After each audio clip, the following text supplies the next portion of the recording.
That was pretty weird. That just randomly aborted the launch. All right, so here we are, game 1, StreetPete versus Pyro. This is Arabia. This is Anvil, Arabia. And we are watching Pyro in the Ethiopians and Franks in the red for StreetPete. So the exact civilizations that Reddy actually predicted for game 1. He was correct. And we're going to see what happens here. Let's take a quick look at the maps, kind of see what's going on here, kind of see how the game may play out. Nice little map for Pyro. I'm a fan. Forward stone, but that's not too big of a deal. Forward second gold. But in terms of his actual map, he's got pretty decent berries right here. Nice little wood line in front, giving him some coverage. Main gold's totally in the back, which is good. And won't take him very long to wall off this side of his map. The front side right here, definitely going to have a little bit of work. But he should be able to get it done eventually with buildings. So I'm guessing he's going to be able to do a full wall off. And that's pretty nice. That's pretty nice.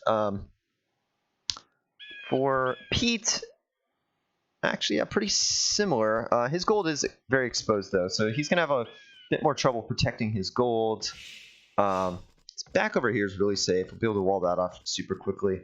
Probably wall off in the front here, and then this might actually be problematic over here to wall this off. So he's going to have a little bit more work. I guess he could wall from here to here. I don't know if he would actually end up doing that, but that might be an option. How he looks at it, he's going to bring in his first boar.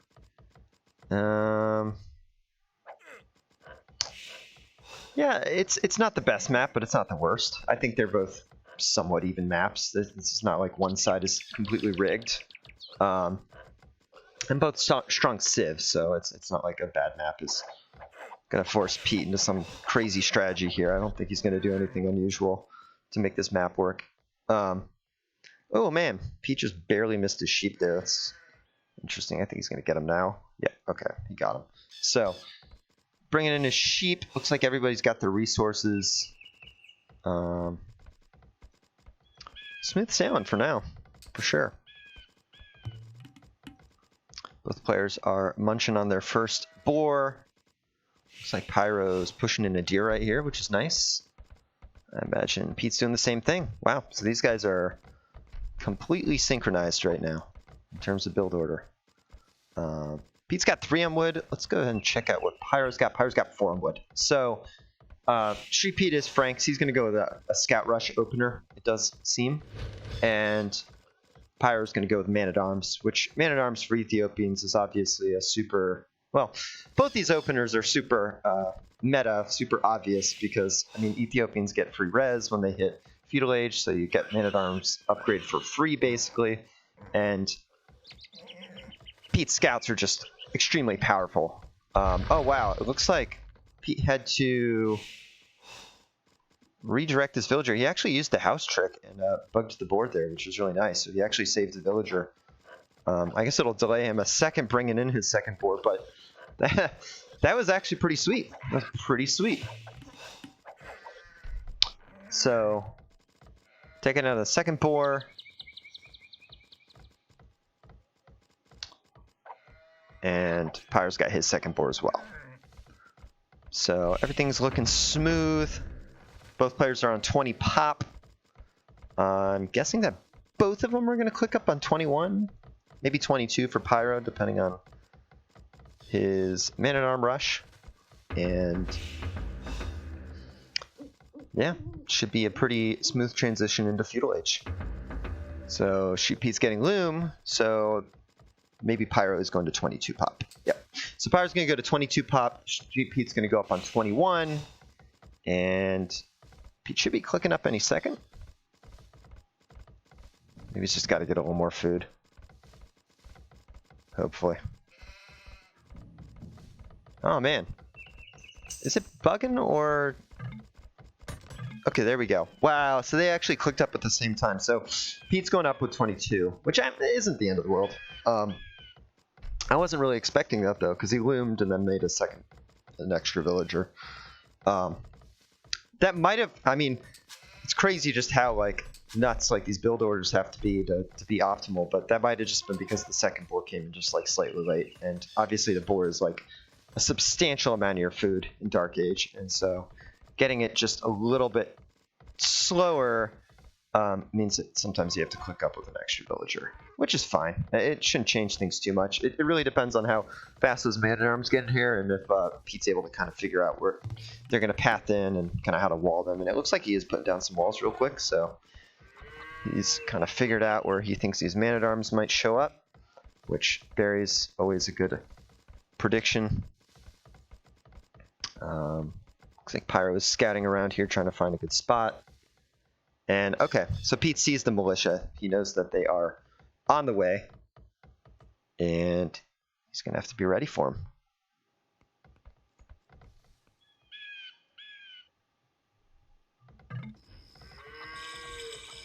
So it's interesting. I wonder how Pete's going to wall around here, because that gold is kind of in an awkward spot based on sort of where his buildings are now. I feel like he wanted to wall right here with these buildings, so he could kind of form a formation of buildings around the gold. But it is interesting. So there's a stable going up. Man-at-arms are able to get in over here, but it's not exactly a optimal entrance for him because Pete can just literally garrison his town center and kill him. Oh wow, he's going to go for the stable. Actually does kind of put some pressure on Pete because now he's kind of got a timer to get these scouts out. And does take a couple of scouts to take out these man-at-arms. I mean, even though they're beefy scouts, they're not nearly that good. Actually, I need to turn this volume down real quick. Sorry, guys. I just forgot how loud the game volume is. It's crazy. So intense. All right, here we go. So Pete's got 3 scouts and a spearman. So he's got a nice little army to defend now. Pyro's going to try to get the hill advantage, but Pete was actually to go around him. Navigate that pretty well. Decent micro from Pete there. And yeah, he's going to clean up Pyro's army, no problem. And he's going to be able to come back and get a little aggressive here.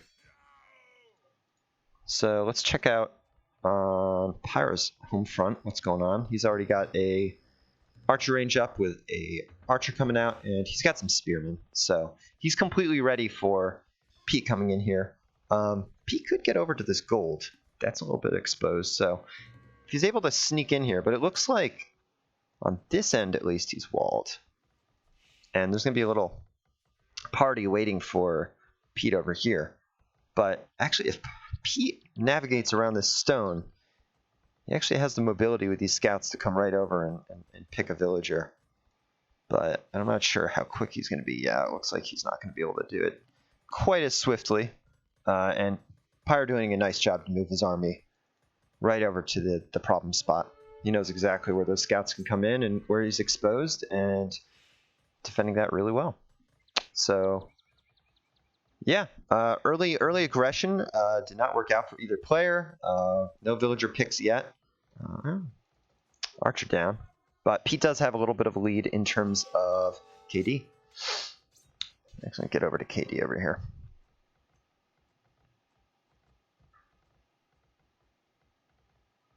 Yeah, 4-1. Oh, yikes. Lost a scout there. Nice. So Pyro does have a 1 villager lead, which is kind of interesting. I mean, you know, not super interesting. I mean, both players are using pretty standard build orders, but it's very easy to have just like a few seconds of idle time in Feudal Age, for sure.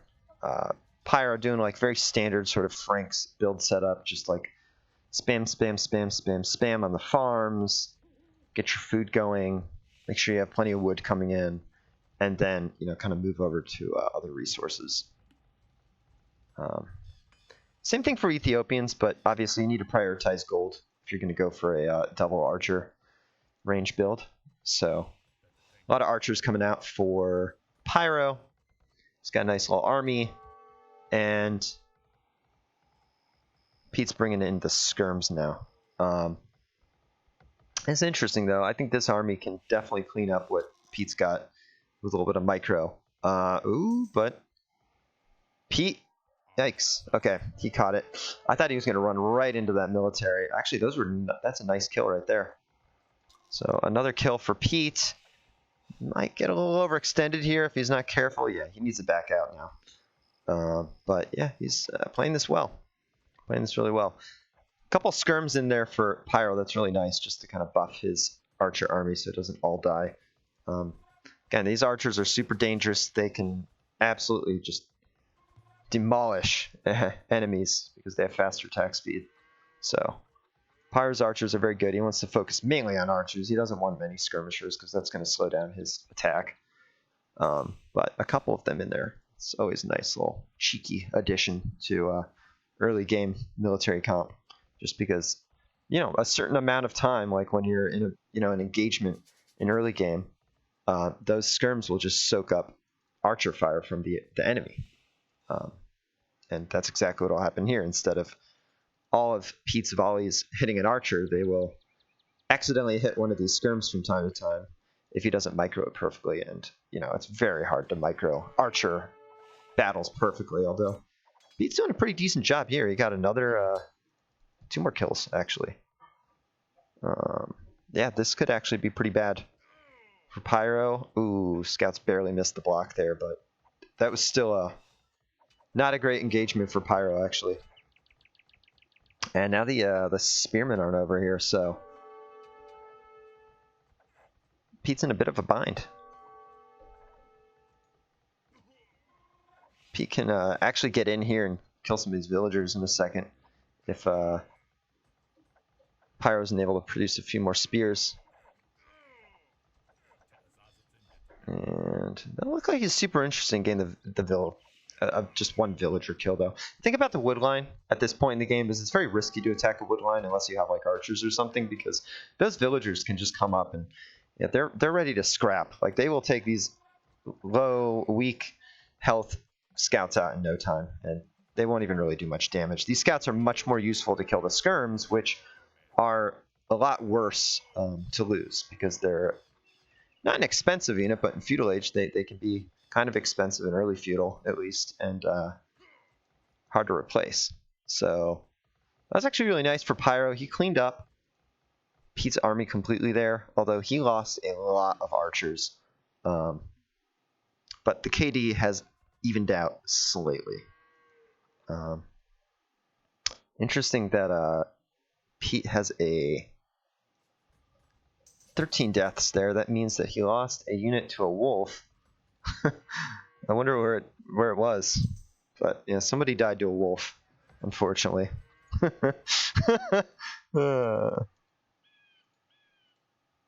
You think Pete's micro is better than yours? I mean, your micro is pretty good too.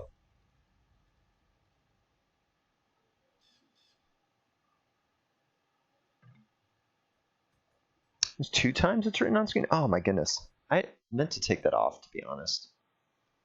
Man, I'm so bad. Oh, I also meant to put the scoreboard up. I guess I'll do that in a minute. I have to change the images for it too. Now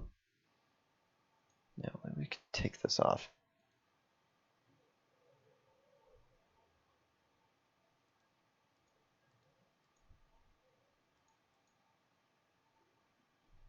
What the heck? What's going on here?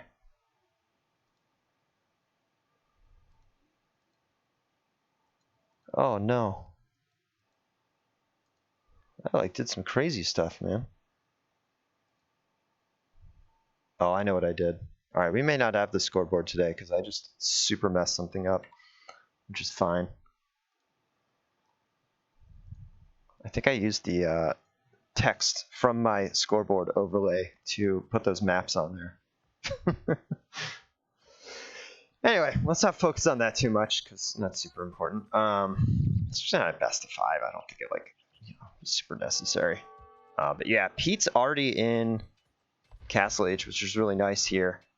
He's gonna start bringing in some knights, and knights can definitely do some damage to Pyro. Pyro is definitely on the back foot in this game. Especially since he's an archers and Pete already has elite skirmishers and knights coming in, which is a pretty bad combo for crossbowmen. Granted, the crossbowmen do have faster attack speed, but you know they can certainly shred the knights easily. But the skirms are just going to be super problematic. It's going to make it really hard to engage Pete optimally.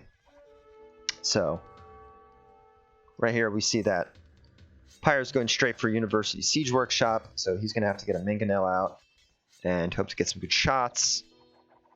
In the meantime, looks like he's also going to go for an early ballistics here. If I was to take a wild guess. Yep. And that's actually really nice. That's going to make it a little bit easier for him to engage. Oh, yikes. Don't want to send those archers out. Alright, so here's a little bit of a fight here. Pyro is going to focus down these knights. And yeah, this is not a good fight for Pyro. I mean, these knights are pretty expendable right now. You know, Pete can just spam knights if he wants to. And but taking out this army like that is just not what Pyro wanted to have happen there. So another army hits the wayside for Pyro. And yeah, at this point the KD is just starting to pull a little bit out of proportion. And Pyro's definitely feeling the heat. The heat of the StreetPete.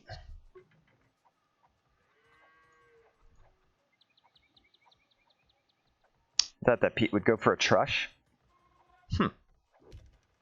Yeah, it's definitely a nice map to Trush. I mean, you can get both his wood lines and take out both his stones pretty easily. But, you know, trushing is always high risk, high reward, right? I mean, if your trush falters even for a second, you're going to be very behind on eco. And I don't think you want to get behind on eco against Pete, or against Pyro. I don't think you want to get behind on eco against either player. So I think Frank's, like, their gameplay is just so strong, you know? They're just such a strong civ. They're so linear. Everything's just like, okay, like, now we're going to go into knights, and we can afford skirms, too. And, like, you just never really struggle with resources with this civ, which makes them super powerful.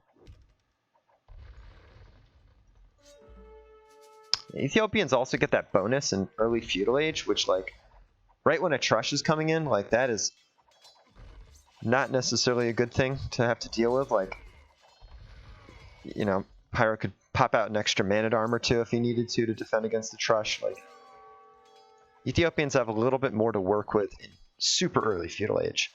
Obviously, Franks have a better eco overall, but yeah, it's kind of tough. Yeah, well, the +2 armor obviously is super key.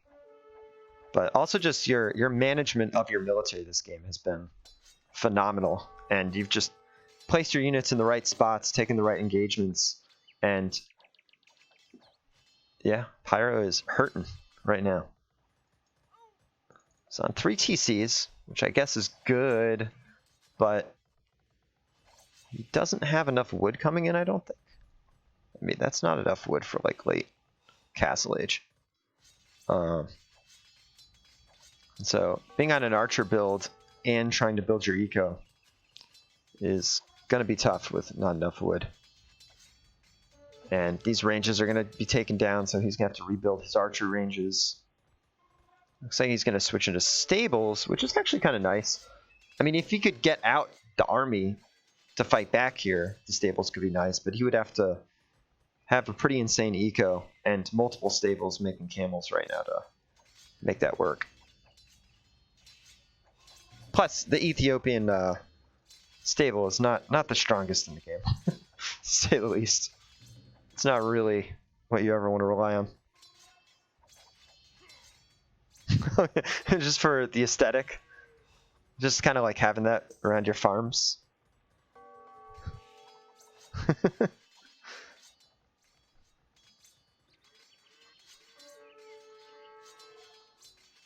It's true. I mean, aesthetics are important. No doubt about it. Oh, okay. I like that. I mean, the free pikeman upgrade is nice. And pikemen here actually seem pretty good. Like, a combination of, like, pikes, mangonels. And I would agree that a couple skirmishers, like, I think elite skirm would be better than archers this game for Pyro. At least right now. Ooh, that's gonna be a nice shot. Oh no, I kind of missed the skirms there. Oh no. Oh yeah, here come the knights though. It's not gonna be able to stop that. Yeah, that's brutal. So he'll lose both mangonels here, easy. And that was of almost no expense to Pete. He's gonna kill that pikeman. The problem is Pyro he's pinched now. He doesn't have the resources to get the army that he needs out. He needs 20 pikemen up here like right now, and they would die pretty easily, so he's got to have like a constant stream of new pikes coming out. And Pete can bully and get right in here and fight right under the TC. And at this point, it's looking like it's just going to snowball, and probably going to be a GG here fairly soon, depending on how Pete maintains this pressure, because it's looking dire at this point, unfortunately. It's starting to look bad. Ooh, that was actually a nice engagement for Pyro, though. He just lost all of his knights. He's got 5 more, but that wasn't a great trade. I mean, actually, Pyro lost his army. That's interesting. A second ago, I would have been like, wow, that was a great fight for Pyro, because it looked like he was knocking those knights out, and Pete's actually sitting pretty here still. So, just kidding, guys.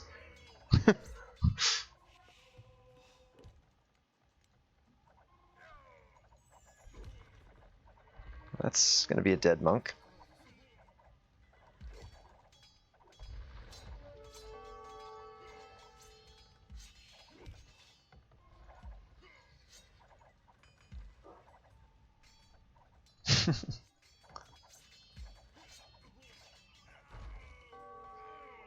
This is a very, very peaceful French city over here.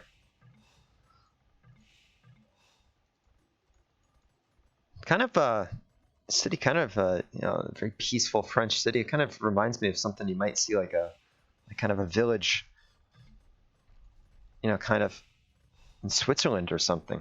But I don't want to, I don't want to. Nah, we shouldn't,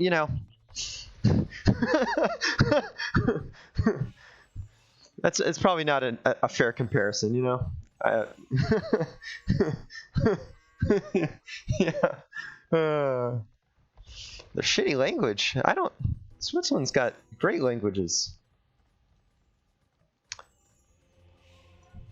And I'm just like, countries like Switzerland is like amazing. Like, you have to know like 5 languages just to like live there. It's like ridiculous, man. Oh, the French? Oh, yeah. Well, I mean, French is a nice language.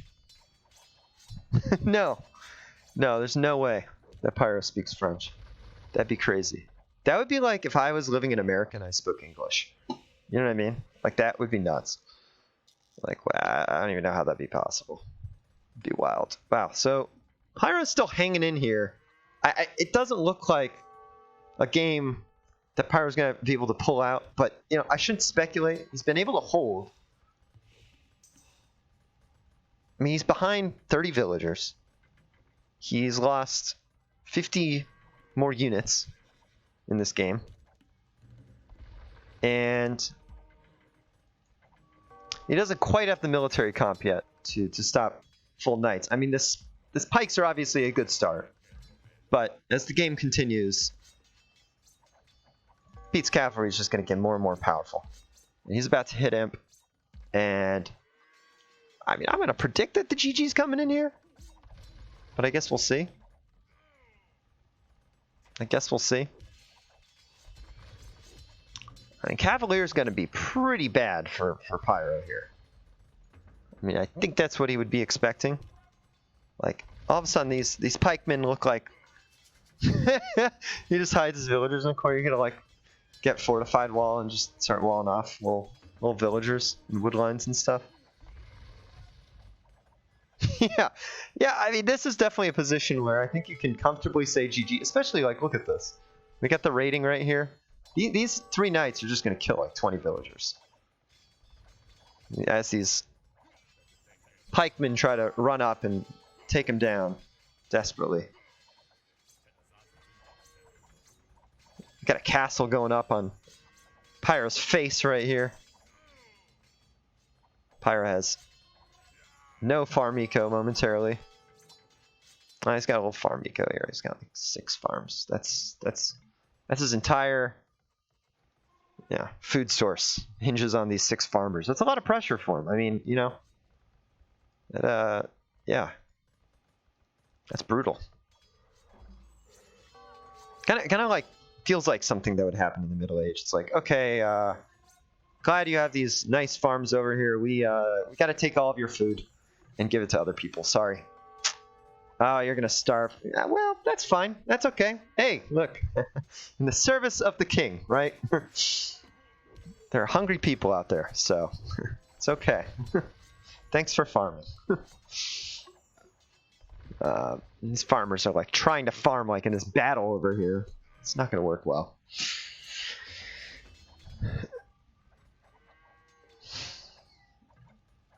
So once again,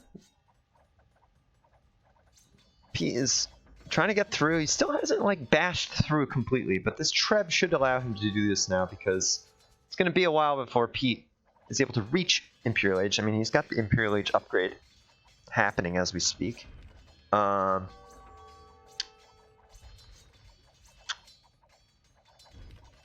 this forward castle is definitely an issue. And there is a second trebuchet. And yeah, I mean, if this Treb is able to take out that castle before Pyro is able to make his own Trebs, it's, I mean, that's GG, if ever there has been a GG situation, because once Pete has a third trebuchet, which, well, he doesn't have one coming out right now. If he does get a third trebuchet, he's Pyro won't even be able to repair the castles that's going down. It's just done. But it looks like he's out of stone anyway. Yeah, there's the GG. So yeah, that looked like a pretty dominating game from Pete, actually. Pretty impressive stuff.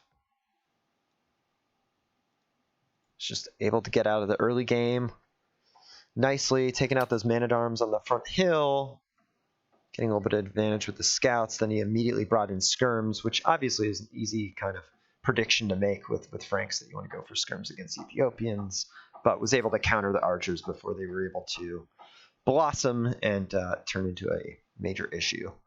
And yeah, by the time Castle Age came around, the KD was looking pretty nice for Pete there. So we'll see what happens in Game 2. Check out some stats real quick. Hopefully... Game 2, which I'm going to join, by the way. Oh, yeah. I reinstalled my Woobly. Oh, sweet. For some reason, I had to do that to launch it. Camel asks, so what could have been changed earlier Castle Age spears? Yeah, I actually kind of agreed that some spearmen kind of to buffer those archers might have been pretty nice, because there were a few engagements where the knights just cleaned up completely, and you do get free pikes with the Ethiopians. Like the free pikes, it's an interesting, like, what do you call that? Like bonus. It's not really like the best bonus ever, but it definitely comes into play in situations like that. So we'll see what happens. We'll see what happens. Here real quick.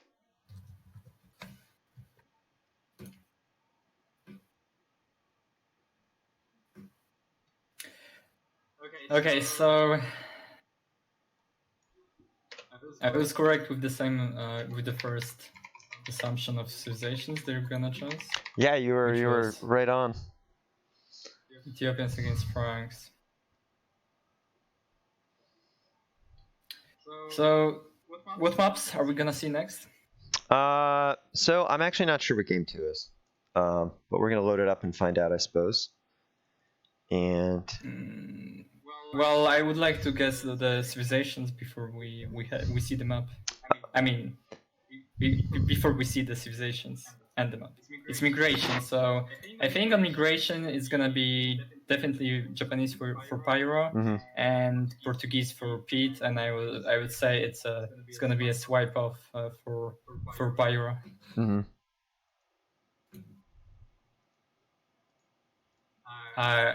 Yeah. How are we gonna launch the? So I'll launch it, and it should bring us both into the game. Okay.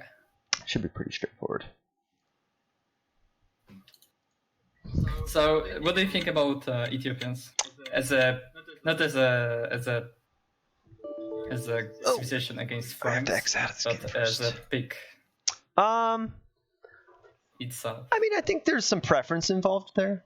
You know, I mean, obviously, like if you look at like just like the statistics all the time, you know what I mean? Like you can have some kind of misleading assumptions, I think sometimes. You know what I mean? Like you could pick Vikings over almost anything, or Incas almost over anything, based on their like win rates on Doobly or whatever. But like ultimately, it comes down to preference. And like if Pyro prefers archers, then Ethiopians are a really nice civ for going in from like man at arms to that early feudal aggression to having like a really powerful mid to late game. Obviously, their stables are weak, but you play the civ, So yeah, but you choose the civ, so don't put yourself in the box. Yeah, that's true. I don't know. I don't know if like Frank's versus Ethiopians, like if one civ is really heavily favored over the other. It's not like a incredible, like one-sided match at all. All right, so here we go. Game 2. Pete is up 1 game, and we're on Migration, which is Pyro's home map, and a map that he has put a lot of practice into. So it's always cool to kind of watch him and watch his builds and kind of see how he navigates this game. Pete plays a lot of water maps too. Like he plays everything. Like he's got a lot of range. He's definitely not someone that like only plays Arabia or Arena or something. So he's good at water maps too. Though we've lost some games on Migration. I've 2v2'd with Pete on Migration like probably 5 times, and we're like 0-5. So maybe I shouldn't mention that, but it is kind of funny. Yeah. Oh, I don't have Ready muted, right? That would be really, really crappy. No, I don't. No, you don't. I'm just. You're being quiet. No, that's fine. I'm being quiet because when I started. No, I didn't have the chat up. I had the chat like cut off where like Camel was like, "Oh, Ready's gonna play now," or like Ready's gonna. No, he said Ready speed now. That's kind of funny. No, he meant like the game speed. Yeah. Yeah. So about the map, Pyro is going for a strange wood line. This is a really awkward shape. I mean, actually, I like this shape, but it's something you don't typically see. The shape is good for you because your lumber camp is like kind of in the middle of it. So it's kind of engulfed by the wood. Efficient. Yeah. Yeah, I mean, these backwoods are perhaps a little bit safer, but they're not going to be as efficient. Like a wood line on any of these wood lines would be definitely less efficient. And in the early game on Migration, you really need to be really efficient with your wood gathering. That's going to make a big difference. I mean, the difference of 1 or 2 fire galleys can obviously like completely change the course of a match on a full water map. So yeah, as well, your location is good for both players because sometimes it's just so terrible. Yeah, they get stuck behind. It's just unfair. Lumber camps. Yeah, and you cannot push deers, or it's very tough, very hard to do. So Pyro is going for 6 villagers on sheep, followed by taking deers. as fast as he could. He went for 5 on wood. The next one was making a dog, and another went for continuously went for wood. So he's going for 8 right now on wood. So he's going heavy water on fishing. Yeah, I think getting the fishing ships out early on migration is pretty important. Like those 4 or 5 fishing ships, however you make in the early game, like really vital for your economy in terms of clicking up and being able to sustain villager production. It's interesting to me because Pyro has only 6 villagers on wood under TC, when Pete has at least 8.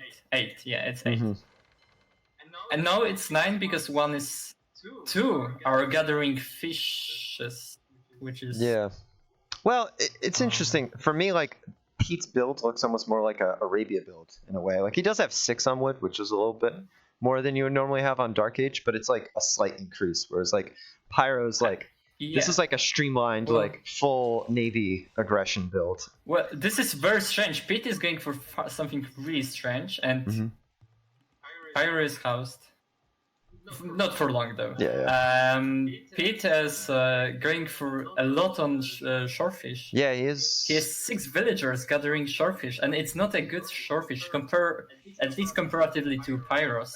Pyro has a shorefish like next to his town center, and it would be much more efficient there to continue gathering the shorefish. It's strange to me. I don't think it's so this is actually really interesting. If you look over at Pete's berries, he could mill his berries and also have a shorefish tile right next to his mill. So he could be taking berries and that shorefish at the same time, and that would be like the ultimate efficiency here.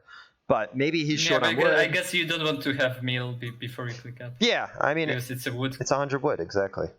But that that cheeky little shorefish on the mill is always nice if you can pull it off. I mean, it's kind of luck, but there's definitely a certain amount of luck on migration, I guess. So it's 5 fishing ships for both players, and Pete is slightly faster to feudal age, but it's not a lot. He has 2 villagers less, and 1 fishing ship less as well. Yeah, so he's behind by 3 pop. As well, Pyro has 3 ducks. He's building 3rd, and Pete has only 2, and not building the 3rd currently. Yeah, so Pete's behind on wood. Yeah, there is the 3rd one. But it makes sense. I mean, Pyro should have more wood coming in right now, just based on how he set up his eco to begin with. So even though he's first to feudal, he's 1 less luck. I mean, he's going for fire ships. I really like to go for galleys on this particular map. Interesting. Yeah. But it depends how heavily you want to go for water. The other thing to keep in mind is some players, even though Pete might get the first ships out, even if he did get an opportunity to take down some of these fishing ships, Pyro's Japanese, so he's got the stronger fishing ships as well. I was thinking about the same So thing. 2 galleys, 2 fire galleys are they're not going to be able to take down a fishing ship like that efficiently. It's going to take a while. And especially because with 3 docks, Pyro's going to be able to overwhelm whatever army Pete's able to send forward pretty quickly. But right now, yeah, but it's equal in terms of dock amount. Yeah, it's equal now. Yeah, as well, Pete is starting to convert into galleys. Okay, so he's going to move into galleys pretty quickly. Yeah. Probably needs to drop a blacksmith. The same goes for Pyro as well. Like, they're both switching to galleys. Yep. Pyro's also putting down a 4th dock. Which nice. Pete is not doing. So it's going to be... I wonder if... And we got the first engagement over here, and Pyro's got Pete on the back foot already a little bit. Pete's got to run away. Well, he wasn't. He didn't send all of the fire ships. Yeah. He had. And actually, this could be a tough engagement for Pyro because Pete's gonna have 6 fire ships and 3 fire ships and 3 galleys. Like, it's not exactly what you want. Yeah, but he's going behind. Yeah. Fletching time is very important. Mm-hmm. So I hope both players get it soon. Pyro doesn't have a blacksmith. Putting a blacksmith up now, but yeah, he just dropped it. Oh right. So yeah. it's going to take a second to get it up.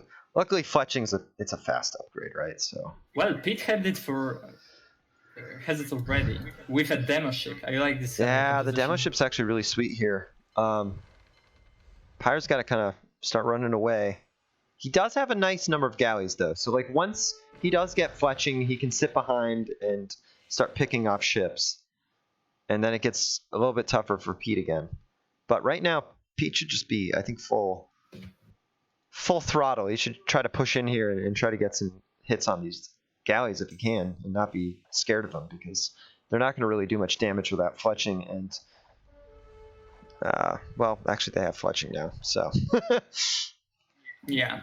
Well, remember that Portuguese has 10 HP more, and as well their ships and all units actually cost less gold.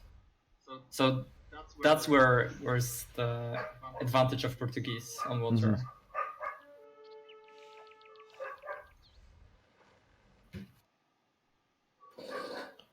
Looks like Pete's adding galleys in now, so both players should have a pretty nice galley army soon, and we're going to see some galley fights, which is always kind of cool. It's interesting. I mean, Pyro picked Ethiopians on Arabia, I think, because he likes the micro archers, and it seems to fit sort of his playstyle. I mean, he likes to micro. Like, you don't choose maps that are good with galleys unless you like to micro galleys, because you know, it's not a like super intuitive or easy skill to like learn. Well, the most important thing is that Pyro economy management is much better, and he's already halfway to Castle Age. When Pete still doesn't have enough resources. Yeah, which can be tough. I think the one thing I noticed is that Pete does have quite a few fishing ships, but it seems like Pyro had them out maybe a little bit earlier. Yeah, he added them later. So Pete will be up soon. Yeah, he's up now, but he's not going to be. He's still going to be 2 minutes, like a minute and a half behind. I guess that's not terrible, but it depends on where Pyro's ships are. Like, if Pyro's able to like get near Pete's navy and get galley and Bodkin Arrow before Pete's able to, he can just wipe out his whole navy. But it doesn't look like that's going to be the situation in this game. Like, both players are playing really safely. He didn't go forward. Yeah, I'm wondering the same thing. Go forward. This army is definitely kind of in a passive position here. And he's still, okay, he's sending them now. Yeah. He has better army right now. He can push Pete anyway, even if he didn't have upgrades. Yeah, I mean, he can push with this army easily. But at this point, Pete will probably be able to get his upgrades before any naval engagements happen. Pyro is going for early ballistics. And still on 1 TC, not going for the middle.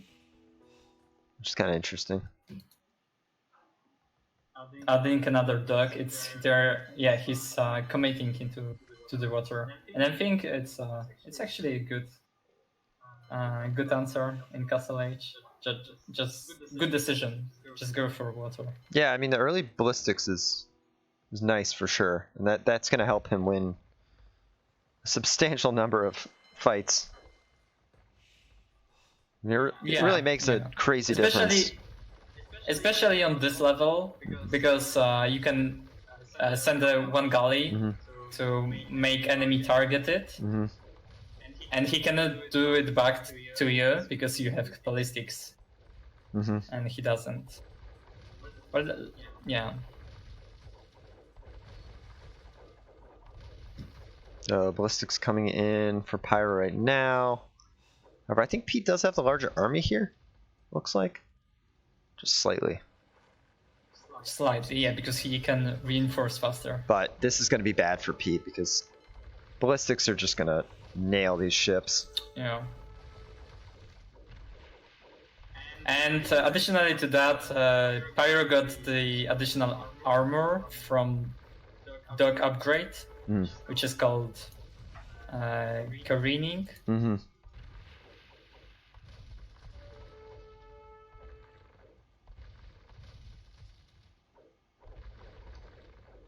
So when you fight like that and you're outnumbered, try to use your dog as a kind of buffer. Yeah, like a tank. Because if you patrol next to the dog, then there's a slight possibility that your enemy is not paying attention and he's going to target the dog instead of your galleys. That's definitely a good point.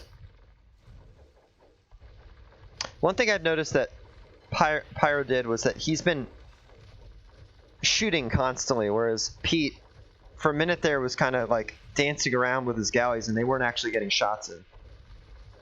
But maybe he was waiting for ballistics, I'm not sure. Yeah, the microing galleys in terms of like moving them around, it's probably one of the worst you need to actually like touch and do anything with them. Just leave them alone and let them do their thing. Because he wasn't as well reinforcing them, not grouping them together for a second. And Pete is trying to transport villagers. He's a transport Pyro's ship. already in the middle, so he's going to drop a town center. Right, yeah. And it looks like he's moving. He's going to just take the middle of the map, it looks like. It's got a nice group of idols here, but they'll drop something soon. There we go. Oh, make some houses. These villagers need a home. So that's really thoughtful of Pyro to give them home before they have to start building the town center. Also really late for Pete. I'm surprised he didn't get it earlier. Yeah. It's very important, especially like a war galley costs 90 wood. Yeah, that's extremely important. Ballistics is 300 wood. Yeah. It's as much as a town center. It's more than the town center. Yeah. It's a crazy upgrade. Yeah, it's more. Yeah.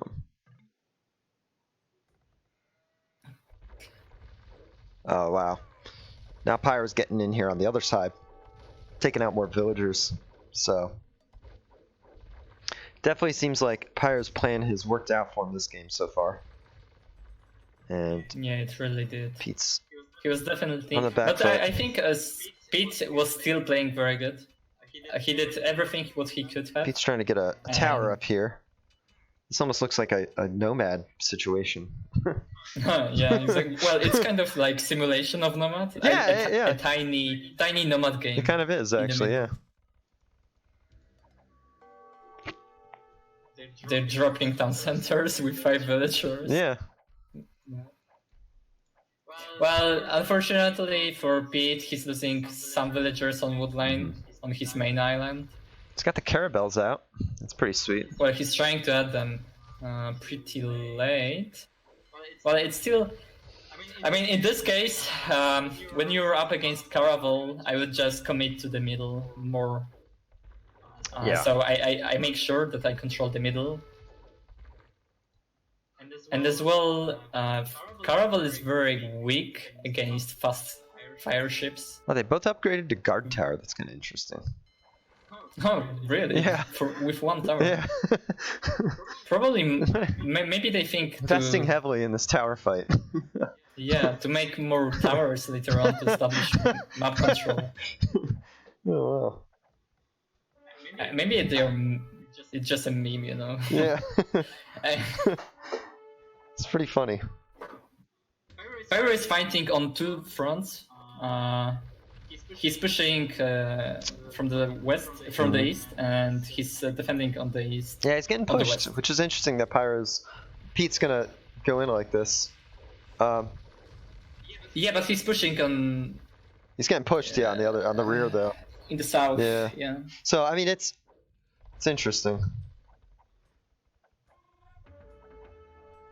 I see a ram and a mangonel in the middle. The towers, they're talking in chat. Yeah. I knew I had to do something. I didn't know what. Kind of a guard tower. Perfect. That's funny.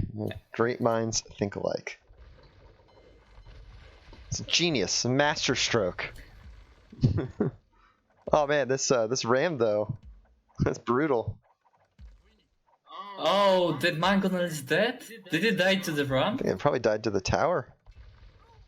Yeah, probably like both. Yeah. Oh, that's bad. It shouldn't have worked. Somehow it worked, but yeah, this feels bad. Well, this is actually very very bad situation to lose the middle, and this is a he has only one villager left. Yeah. Yeah. Yep. So I'm gonna call the big GG right there. It definitely seems like a game where Pyro's in full control once he got his navy out.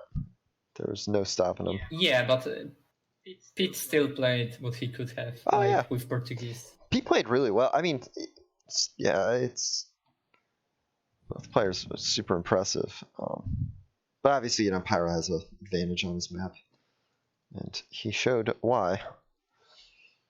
Yeah, for sure.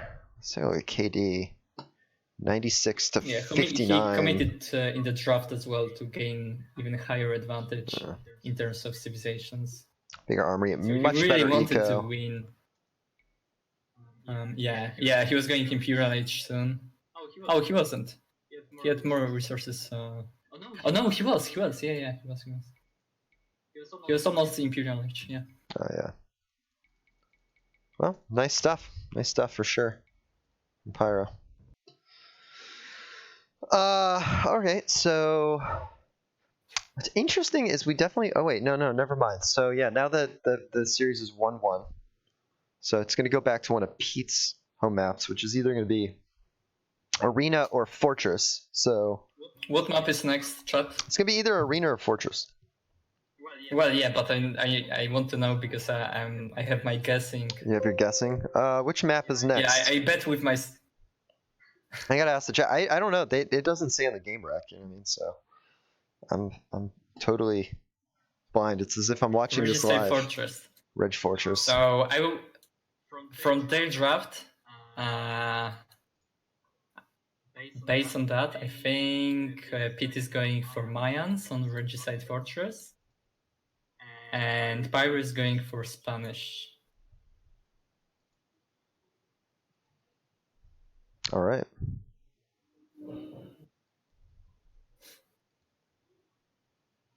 And I got the game up. So, so what are your predictions against Spanish and Mayans? Yeah, seems safe. Sure. Maybe if Pete actually was expecting Pyro to go Spanish. That didn't work. Yeah, I got the same error. It's always a weird error. It's always like the same restore that pops up. It's like some game with all the Anvil people that never got finished. Here we go. This should work. I hope. We can only hope. Oh, there's Mingadili bot. Mingadili bot. His name's too long.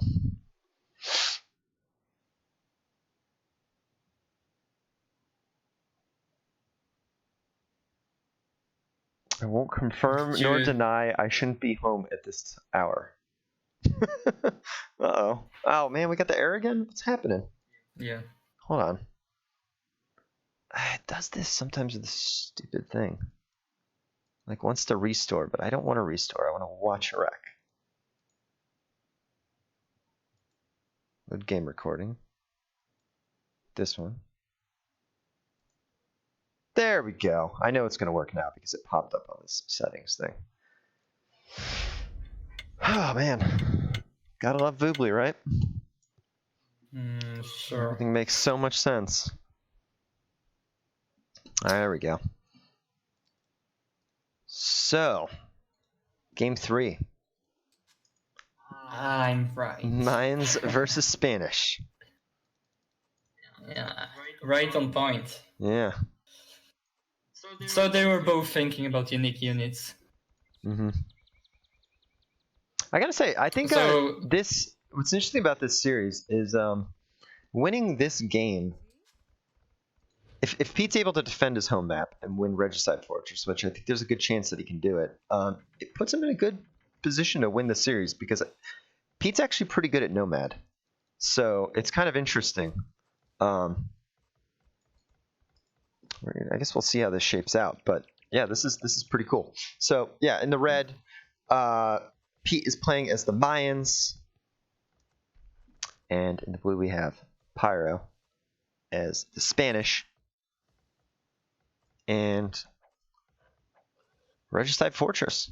Both maps are looking pretty decently. A lot of Pyro's towers are behind his base, but they're actually defending resources, which is nice.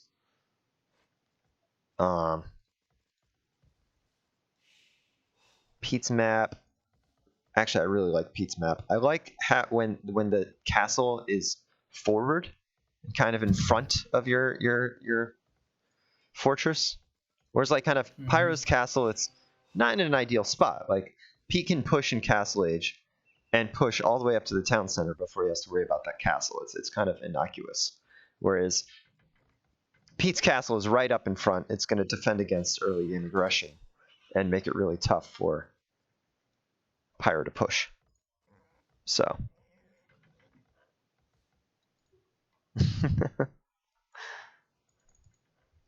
but wow. And did Pete stole a boar, I think. No, he didn't steal it. He just used his scout to get it. Okay. I was about to say, that's like ridiculous they did that. I didn't even notice.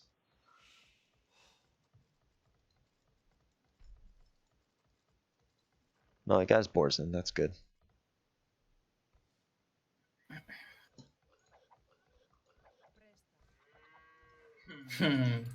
Pyro was used a trick house to block the boar, which Pete did on Arabia in the first game as well. Both succeeded doing that. Nice. Well, Pyro is saying in the chat. May I just actually Pete is saying that civilizations are obvious. It is not hard to predict which civilization are going on which map. But you say that, but I'm certain if you knew or if you predicted that Pyro well, who said that? Damn. Well, okay. Well, in any case, if Pyro like at all was expecting Pete to go for Mayans, then he should have gone for Slavs. With Spanish against Mayans, you're falling down like considerably. How do you fight Mayans with Spanish? I don't see them winning at all. Yeah. You don't see Mayans beating Spanish? No, I don't see Spanish beating Mayans. Oh, okay, yeah. I was gonna say, I think, yeah, Mayans have a pretty nice matchup for Spanish generally. I mean, obviously Spanish always have that like conquistador factor where it's like a couple of those bad boys get into an eco at an optimal time. It's lights out, but it's harder for that to happen on Regicide Fortress, so I don't think that's gonna happen this game. But anyway, we got a question. Yes, I can increase the Voobly overlay. Let me do that real quick. But also, Mingadai Libot was asking who your favorite bot is. He wants to know. Ready? Who's your favorite bot? Mangodai bot. I guess. All right, here we go. Font size wow, this increased. villager, the difference. Maybe Pete is going for something untypical. They have a completely different approach to this map. Yeah. Because at the same time, they are both going. Pyro is going feudal age with 28 villagers, while Pete is going to castle. Well, I was gonna say age this could be 23. bad for Pyro because Pyro does have the more difficult map to defend.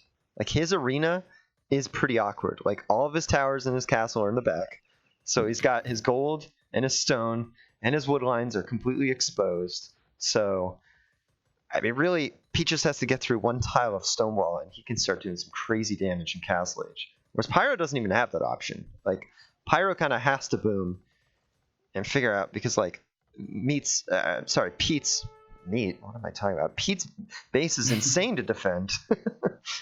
Sorry, Pete. I didn't mean to, accidentally call you Meat, but Meat's a good guy. Meat's a good guy. That's a weird thing to say. Well, they're both the Anvil members.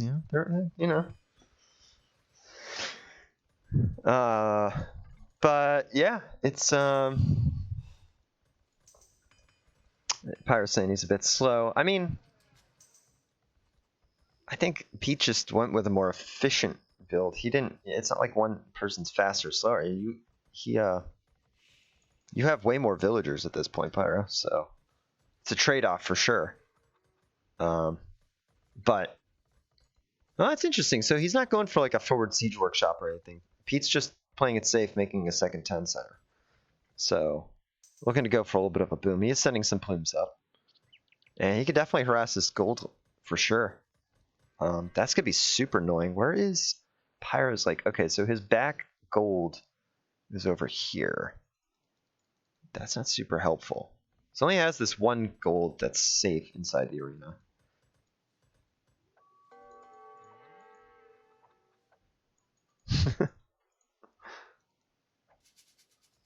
Christina says, "You guys suck." Wow, that's really supportive. Thank you so much for the support. Thanks, Cressy. Everyone, we really appreciate it. The players, the casters, the viewers, everyone sucks. Viewers. You're one of them, Cressy. It's true. It's true. But I don't know what Pyro is doing. Like, well, he's got to avert his gold situation, and then he's going to come over here and just get completely demolished by archers. So I mean, Pete is completely on point with his play. He said, "I didn't refer to you, just Pete and Pyro." Okay, so just Pete and Pyro. That's fair. Yeah, that's totally honest then. I mean, yeah, Pyro and Pete, I guess, kind of suck, but maybe they'll learn how to play this game someday. Maybe I can teach them. Actually, this gold is actually maybe safer than the other gold because of the tower right here, which is kind of stupid. Like, even though the gold is outside of the arena, like, Pyro is walling it up, and this tower here is actually really nice against those plumed archers. Makes it a lot tougher to harass. And it's like really hard to get through here with these like two towers. It's almost like Luke like flying the X-wing into the Death Star to get like the perfect shot. Like he's got to like navigate the plumes through like two towers, like get in the right spot, hoping that they don't die. Okay, at least we know what Pyro is actually was trying to do. He's going to Imperial Age. That's why he was having such a long feudal age. He's going for fast imp. Yeah, I like it. But I don't know what he's going as a unit for. Like, Castle Age plumed archers can beat everything that he can produce it's kind of in tough. early Imperial Age. Maybe he wants to... Yeah, I mean, I feel like Spanish, their Castle Age with one is center. Kind of like their moment to hit the gas, too. I guess it just depends, but...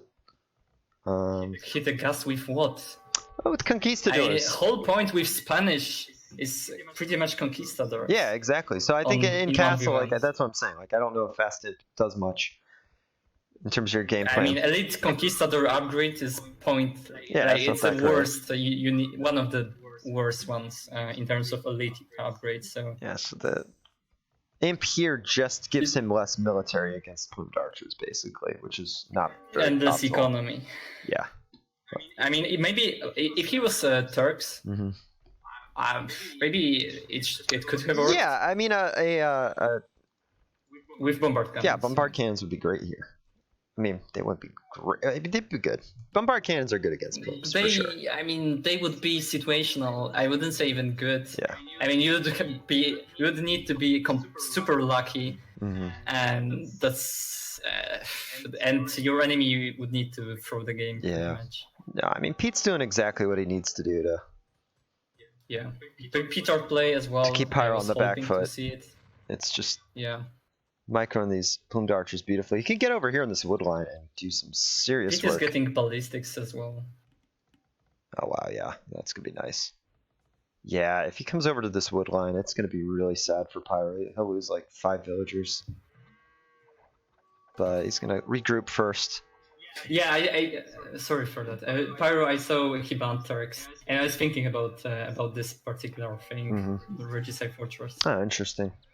Yeah, I guess, I mean, Turks is definitely a ban aimed at Regicide Fortress, I would say. Or Arena. I mean, Pete took Arena and Regicide Fortress, so it makes sense for him to ban one of those civs. Yeah, very similar maps. Yeah. Regicide Fortress and Arena. Yeah, for sure. I mean, the only difference is that on Arena, you tend to see a little bit more aggression, but... With monks. Yeah, with monks for sure. I mean, the towers and the castles. Yeah, pretty much a clown party, right? Yep. But we're probably gonna see it, this is not looking good for Pyro though. He's now down. I mean, he's down to 28 villagers. So Imperial Age here did not accomplish much, and he's pretty much out of this game, to say the least. Because at this point... He has Imperial Age. Yeah. And he didn't get a single upgrade apart from chemistry from this age. Which... So he is making a siege workshop now. He does want to make a bombard cannon, clearly. Yeah, he has an idle TC and more important farms. He's not adding... he's adding burly villagers, one by one. Has Pyro been dragging games on for that long? Man. But I don't like when the casters, and I'm not saying I'm not. That's why I'm not saying that. I'm trying to never say it. No, that the game is over, because there's many factors that can go in. First, that the player doesn't see everything, so he doesn't know about the economy of the enemy. At any point here, Pete could make a series of major missteps that will put him behind again. You know what I mean? Like, for example, this bombard cannon. Even though bombard cannons are hard to defend, like if Pete tries to go too aggressive and runs into this castle and loses his whole army or something, like little attacks like that all of a sudden can put Pete in a worse situation. But, you know, I mean, at this point it seems unlikely that Pete's going to make that big of a misstep, but he could. I mean, he could. You know, I mean, he just lost 5 plumed archers right there, you know? And yeah, well, maybe Pyro's playing I would as well. wait for my enemy. If nothing changes, I would wait for him to go Imperial Age at least. Yeah, and Pyro's just pounding these plumes. He's still in Castle Age, right? Yeah, he is still in Castle Age. I mean, he's expanded a bunch too. That's the other thing to look at. Like, Pete does have a town center outside here on the second gold. He's got 3 town centers. About, right? He's got a nice little farm eco. So he'll be able to click up in no time anyway. And I am right, especially on this map. This is other reason. There's a king, right? Yeah, true. So there's still possibility for like gather 20 conquistadors. Do you think 2 petards? I mean, obviously, watching the game and watching how the fast int plan worked for Pyro, like, it didn't work out very well, I guess. But do you think that was his intention? Was to like make bombard cannons and try to get a king snipe with conks? No, it wasn't. You never intend to just go purely for snipe from the beginning of the game. I mean, it is just a bad draft. I mean, maybe bad drafting, but civilization choice. Because he knew if he paid a little bit attention to the drafting, he would know, as I did, as I guessed all civilization up to now, and as well on this map, I would know that my enemy is going for Mayans, and I wouldn't go for Spanish.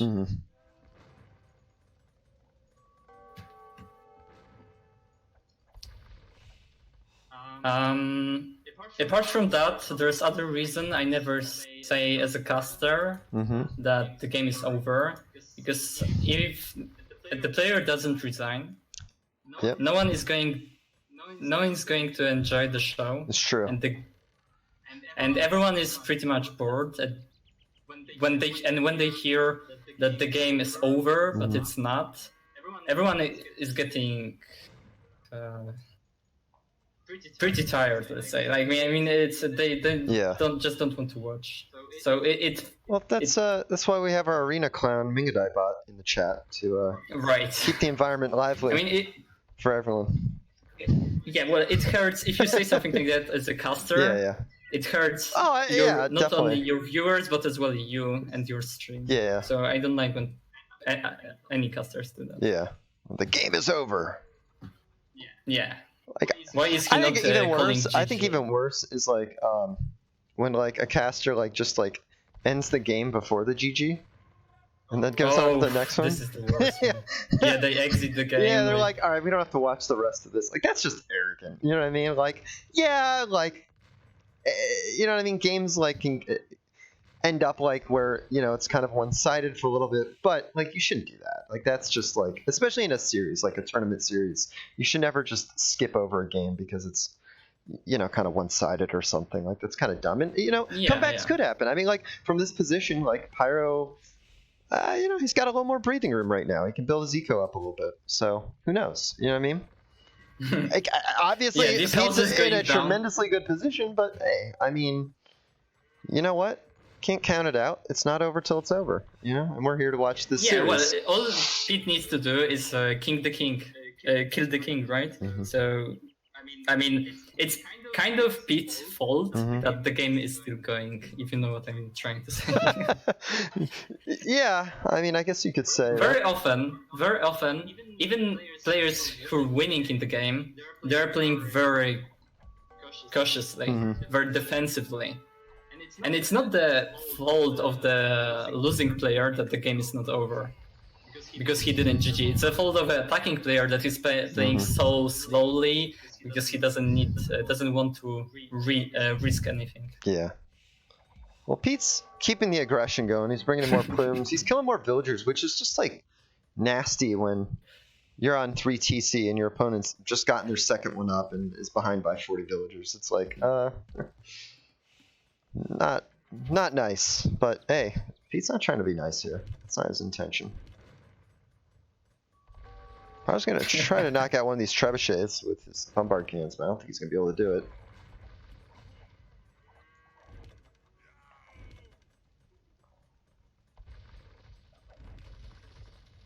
Yeah. There goes the town center that Pyro had just built. So that's pretty brutal, to say the least. Which is going to take him off his main gold again. Yeah, the problem with bombard cannons, especially against plumes. Yeah, it's the fast of the. They die to like one volley of arrows, you know, and also the moving target factor. Plume archers are. Yeah, but they are very fast compared to other foot archers. Oh yeah, they're super fast. This is the very problem. Even against onagers, this is the problem. Plumed archers are, you know, one of the most dangerous unique units in the game. You know, I mean, they're so hard to kill when they're microed properly. Not only in Castle Age, but as well in Imperial Age, when Conquistadors are pretty much the case in Castle Age only. They have full upgrades, like they are absolutely disgusting. Whereas like Conquistadors with full upgrades are kind of still Conquistadors. From Castle Age. Yeah. Even Imperial Age. Yeah, so second town center is going to go down here.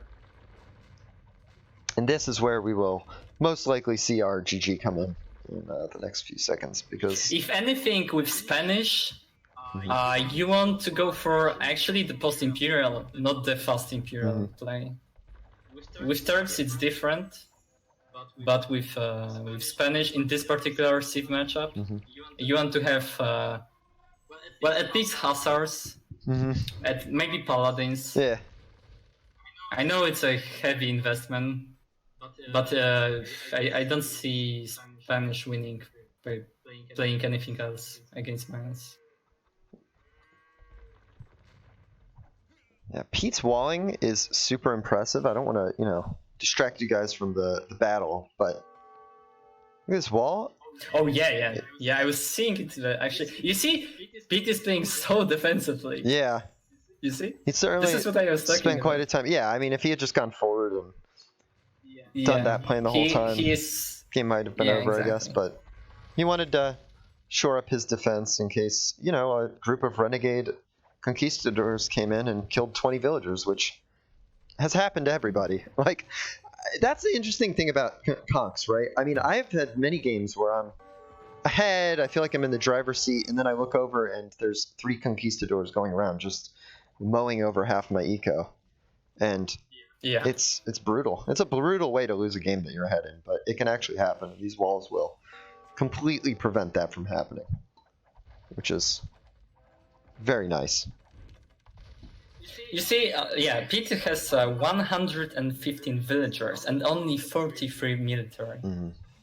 It just the way he approached it. He played very defensively, super defensively. Yep, and there's the GG. And I mean, super cautiously.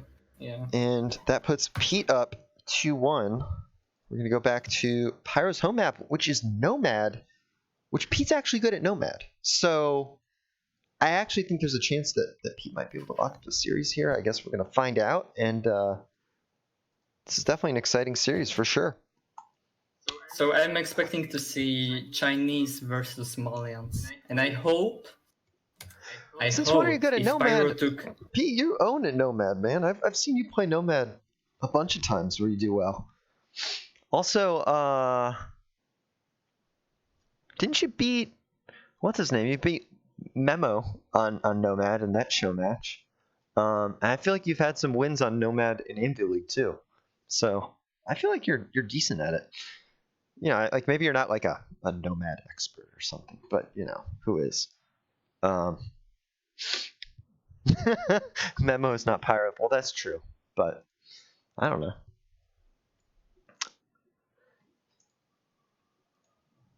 Oh my gosh, I just started the same game again. My bad. Can I just cancel this? No. Sorry. Alright, let's get out of here. And let's go to game 4. So I hope if Pyro is going for Malians, he does the start correctly. Yeah. If that's the case of Malians against Chinese. I mean, I would be really surprised if that was now that the rack chose anything. Now that the rack is launched, I have to watch that game over again. Is what Pyro says. Pyro, I mean, we can watch that game again if you want to. It was a good game, but Pete was in the driver's seat for sure.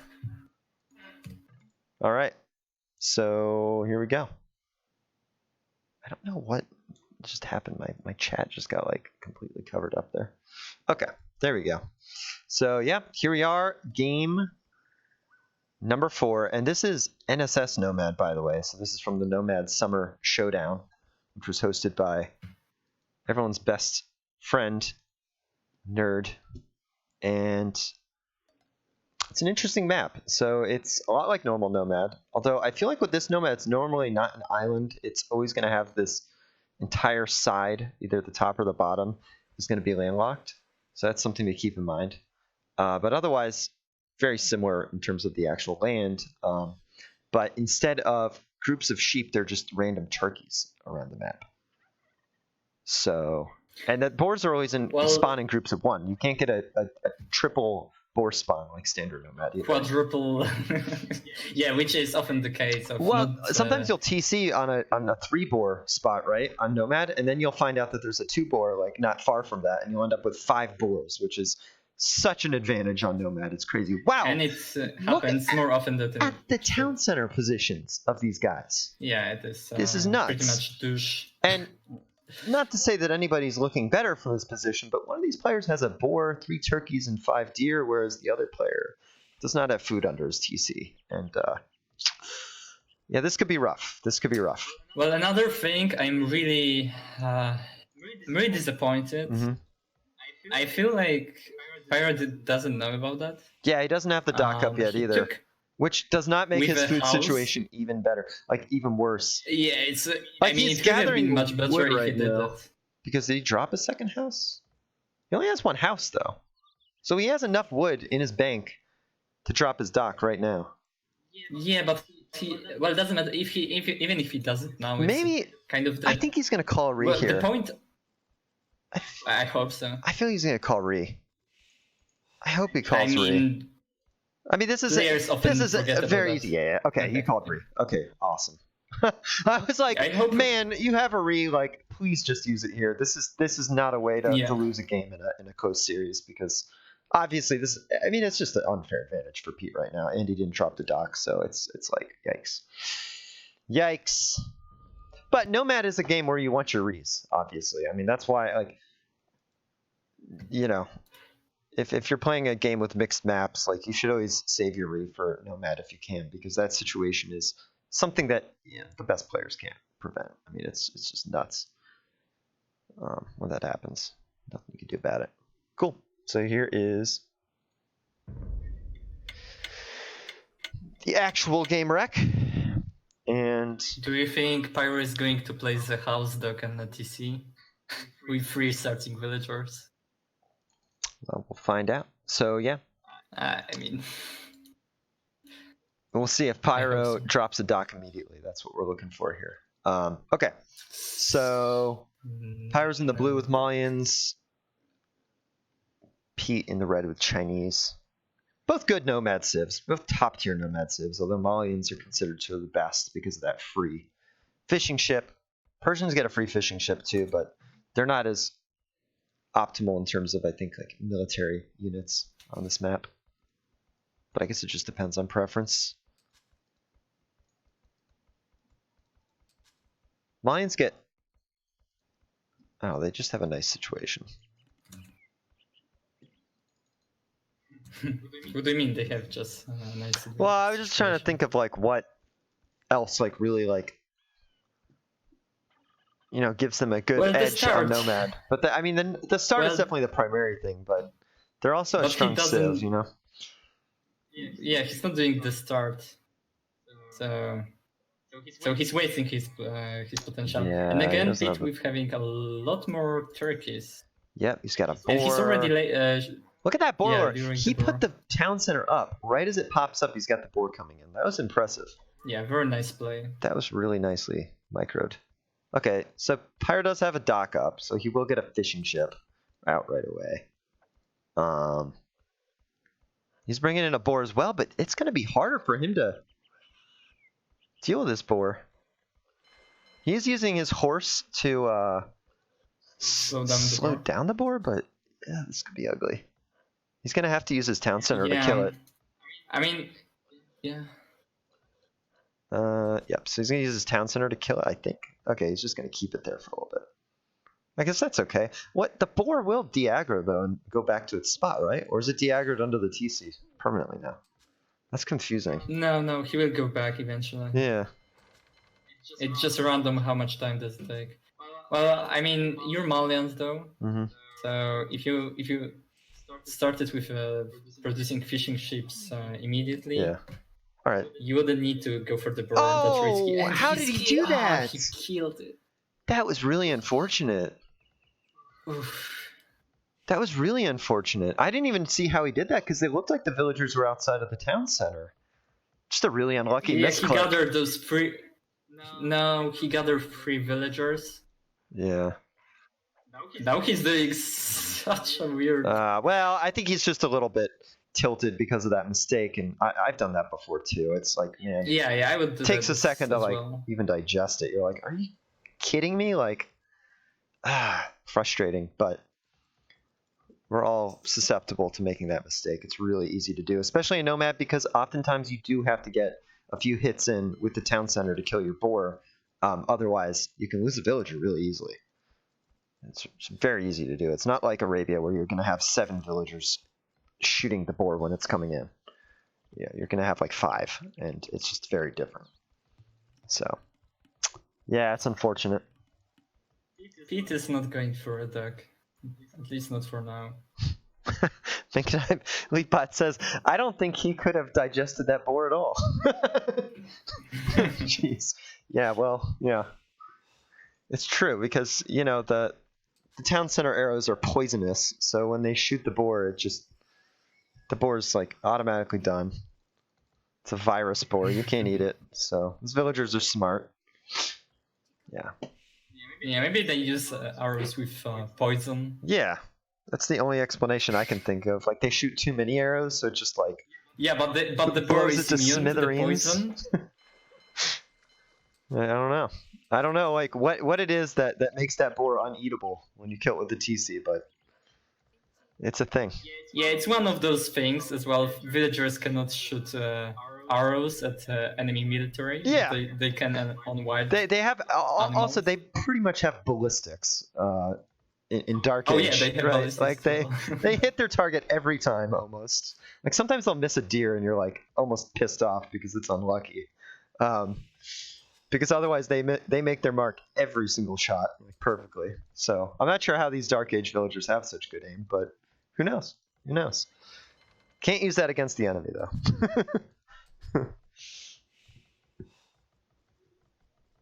So Pete is adding a duck now. Mm-hmm.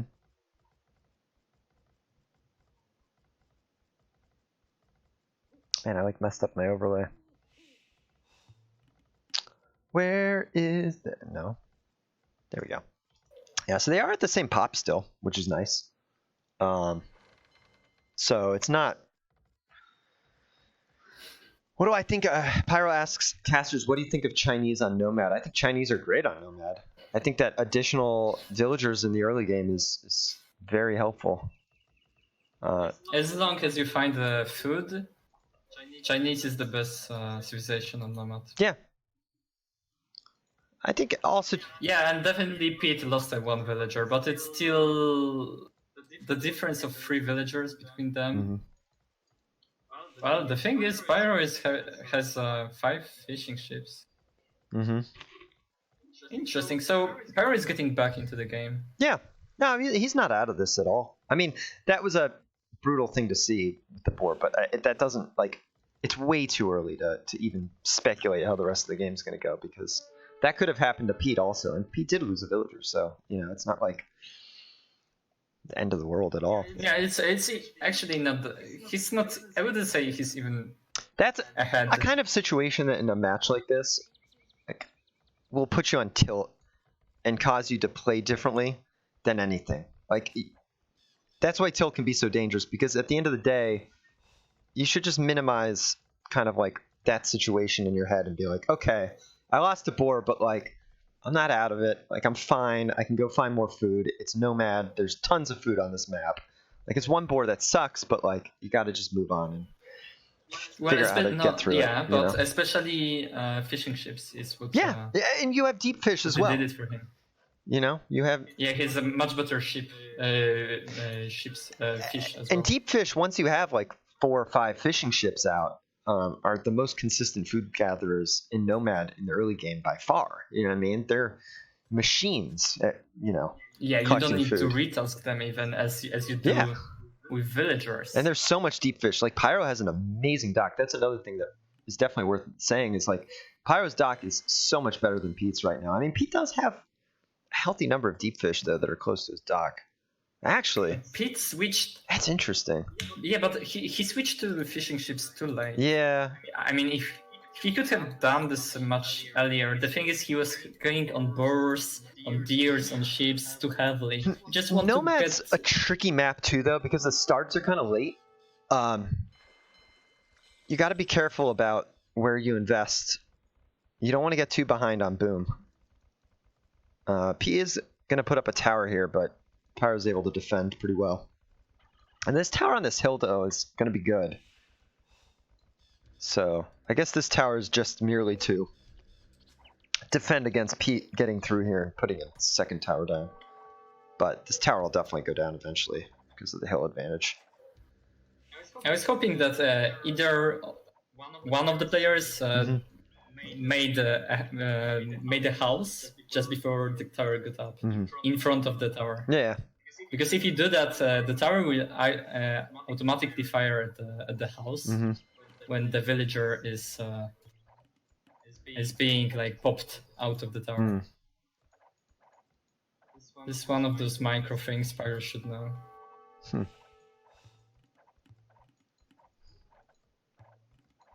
Ooh, this villager, nope, he got it back in there in time. Yep, they're both focusing on the micro on these towers for sure. Intense battle right here. And we can see that Pyro was trying to make a house, but it was just not enough forward. It wasn't in front of the tower. Because I see the tower is automatically retasking now, the another thing to mention is that while this tower fight is going on, Pyro has sent some fire ships in to clean up Pete's fishing. Yeah. So that is huge, actually. This is definitely huge. Yeah, that's a massive swing in Pyro's favor. And he's still defending at home against his tower, so he's somewhat unfazed by the aggression. I'd like to see him get a second lumber camp up here, where these villagers are chopping. No, tower is actually automatically aggroing the house. So this house was working. Yeah, this house is working as intended. Yeah. But I still think Pyro is having too many install. Yeah, he's put a lot into this tower micro for sure. The one thing that is interesting to consider too is the fact that Pyro can keep adding villagers to his tower, so he doesn't have to like keep the same 5 villagers on the tower to defend. And so Pete's villagers could get hurt a lot quicker because obviously he's a lot further from his TC than Pyro is. Pyro's just got... That's a nuisance, he's got, if anything. Yeah. Because you spend so much time microwing, because I suppose you mean that he can create a new villager. Yeah, he's got access to fresh and villagers. Replace it. Yeah. Yeah, but it's, you would need to pay so much attention. Oh, this is bad. That Pyro might lose a villager here. No, it looks like he's going to get back in there. But yeah. Yeah, but he's attacking the house when he's doing that. So it's still better for Pyro because he plays this house, and it is a nice play. But what I meant by too many on stone, I meant literally on stone, not in the tower.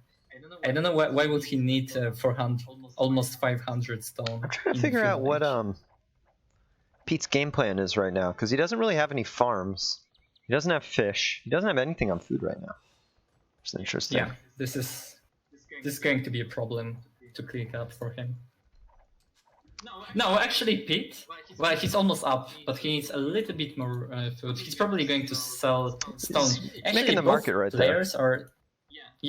Both players are getting too much stone. Oh wow! Pete just lost 2 villagers.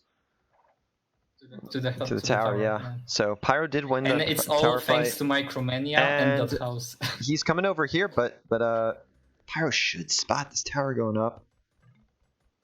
But is he going to react? That's the question. Yep, he sees it. He's going to have hill advantage on this one too. He's just going to go over and fight with the villagers. These villagers are super weak, so they're going to be easy to get out of there. Oh, that's unfortunate. So now Pyro can just pop up a tower before Pete can, and he'll kill both of these villagers.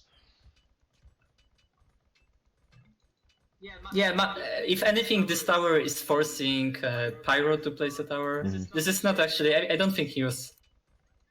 It's like a mind game, Yeah. He just plays it to make your enemy waste 125 stone and 50 wood. In case of Malians, actually, it's a less wood, but it's still the case. You're wasting resources. Yeah, I really like Pyro's position at this point in the game. He's got water control. He's got map control now. And... that's an interesting thing about a failed, like a trush, like when it fails, gives your opponent A, better eco, but also better map control in Nomad, because all of a sudden you've got towers up where they wouldn't have otherwise been, and they just defend you a little bit more. So these towers, like, they're not going to be that much of a deterrence once you get to Castle Age, but you know, they are something to consider. I mean, what's funny to me, I completely agree, but what's funny to me is that they both have enough stone to place a castle, but you can see that they're going for mobility units, so because they place additional stables. So why gather the stone in the first place? Are they going for a unique unit as well? With the maybe they wanted castle drop. Yeah, it definitely seems but like castle drop is like castles a double edge.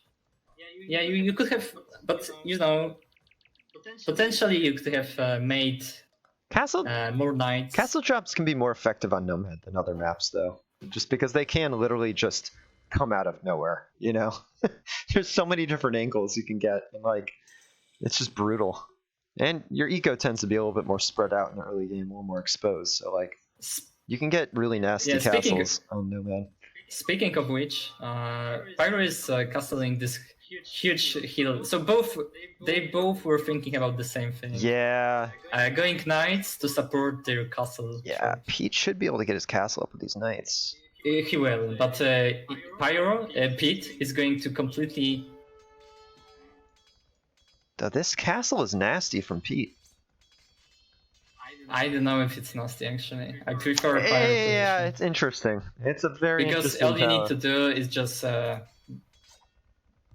switch your lumber camp. Pyro's going into But this the town center is Jabetos. going to eventually go down. But your castle is better. By yours, I mean Pyro's. I am Pyro. I don't know if you guys can tell. The Swiss accent is really heavy. Yeah. The French accent is great, right?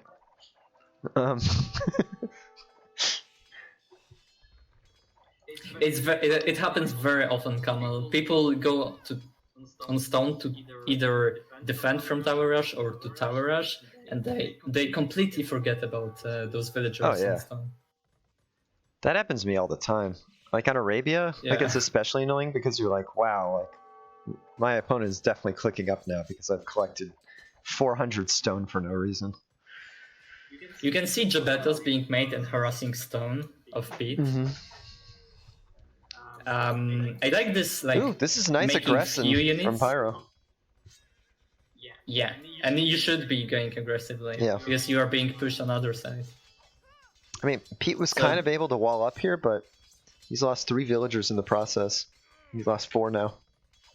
Maybe he's going to lose more. So I like this Jabeta, especially that you have a castle already, but I wouldn't rely on Jabetos for a long time. Yeah, I mean, Jabetos get outclassed pretty quickly against pretty much any other either with unit. knights or with Jukunus. Yeah, the only thing they're like good at picking villagers, killing buildings, and like killing infantry, but that's not super relevant here. They could when you micro them. But by micro I mean just placing them in a good places. Yeah. Because you can't really like out micro knights with them. No, it's not even worth all you can do is put them in the forest in the way that knights can't surround them. And that's all you can do. Yeah. To micro them. If there's anything sweet, underestimate Jabetos. Well, I mean, Crozini, if you have advantage over the game so much that you can just do whatever you do, and you go for Jabetos and works, it doesn't prove anything. Shots fired. It's true. I mean, Crozini normally has a pretty big advantage over his opponents, unless he's playing somebody. It's often about surprise factor. When you hide Jabetos, and then you just surprise your enemy out of nowhere, and you kill like stable, immediate, like all buildings immediately. It's like kind of like Mayan's obsidian arrows. It's a similar case here. Well, not the same one, but you can do the same thing, like take down buildings. It's interesting. Pete did drop a dock and made some fire galleys, but they got cleaned up like instantly. But it's at least another angle that he's trying to annoy Pyro on. Yeah, but right now, fish is not.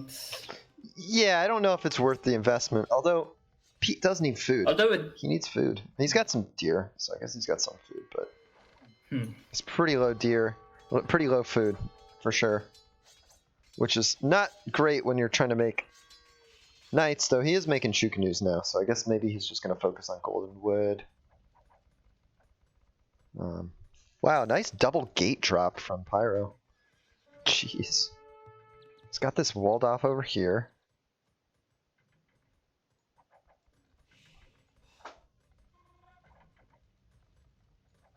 And Pyro seems to be in control. I mean, he's stopping the army from getting in here. Well, actually, this pass is going to die. So he does need to get something. He's got the mangonels, though. Assuming he doesn't let this one knight counter both of his mangonels, he should be able to clean up this army before it does too much damage. That being said, Chickanews are super dangerous, super annoying. Oh, is he going to be able to defend it? Oh yeah, he's got villagers on it. Oh my god, he's going to lose both mangonels to the one knight. Maybe. Nope. He was able to defend it. Well done. Nice villagers. Pete really needed to make damage there. Yeah. Unfortunately, I think that the mangonel really was... God, it was a close battle. Okay, yeah, he's going to call the GG. So, series is tied at 2 games apiece. Whew. That's exciting, guys. That's exciting. We're going to go back to Pete's home map now, which is going to be Arena. So, based on the fact that we know that it's Arena... Oh, we also know the civs, too. I was going to ask you, what civs do you think they're going to play? I mean, I guess all civilizations, so I cannot be... Do you think it might be Slavs versus Aztecs? I'm just... Random guess. Probably. I don't know. Yeah. Someone was arguing to me that Slavs are actually the only civilization that can So actually, keep up with Aztecs. I have to download this last rec real quick. I think that was Gia. Because Pyro sent it like after the fact.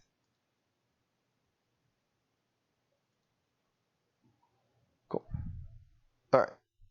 So it's downloaded. I just have to add this to my game recs real quick. La!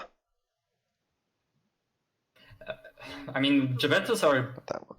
countered by crossbowmen. Jabetus are countered by knights. By skirmishers.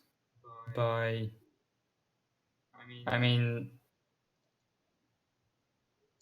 I don't see them working as the only unit being made, like as a main unit. Not when the game goes equally. Yeah. For both of the players. They're kind of a interesting unit, but they're very annoying on Nomad because it's just the way the resources are scattered. Like they get in there. They're a very good harass unit for Nomad, but well, they are not countered. Generally, they're like one of those counter units, sort of those like corner case. You need to have a lot of Jabetus to. It's very problematic thing to use Jabetus efficiently. Oh, definitely. Okay, I got the game rec, so yeah, we'll be ready to get here shortly. And here we go. All right, here we go. Game 6. Arena. Slavs versus Aztecs.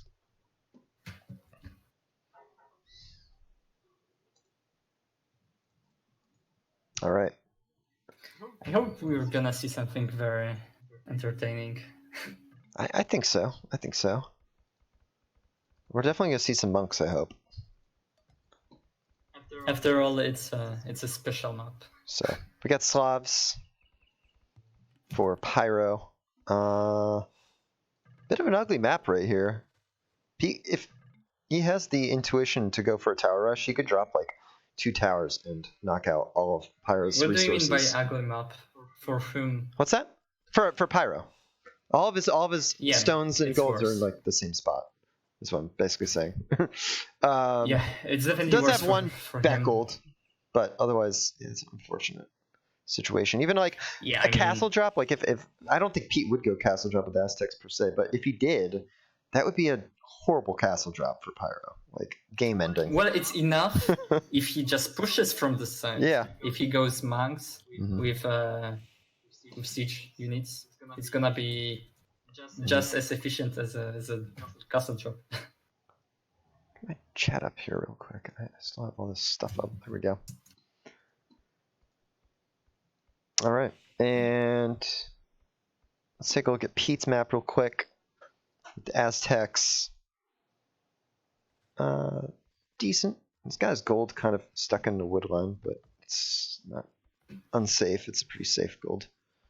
Backstone and double back gold. Good God. So yeah, Pete kind of got the lottery ticket on that one, as it happens sometimes on Arena. So Pete's got a really safe map, really nice map, really good boom map. Whereas Pyro's going to have to think about how he defends from possible attacks, like from the get-go. But we'll see how good Pete's scouting is this game. So that will definitely determine Pete's game plan, for sure.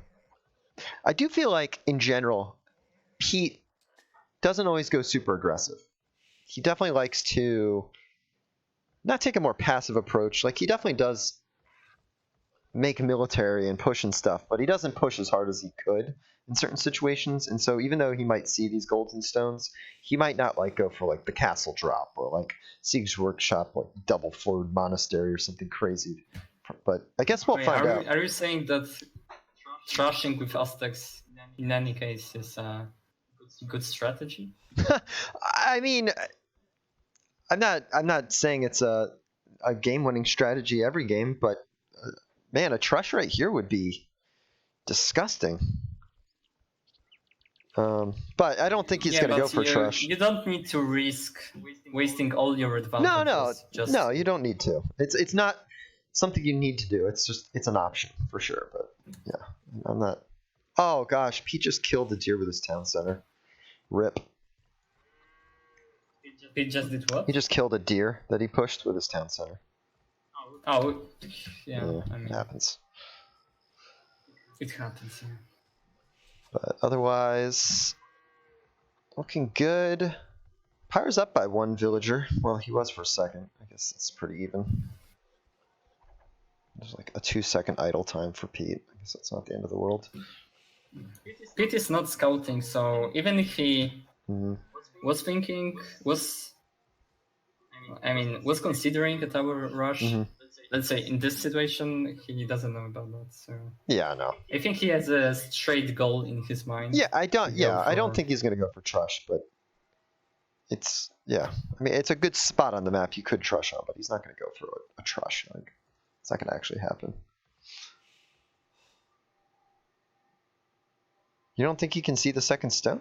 Mingadai doesn't think he'll be able to see the second stone. That's interesting.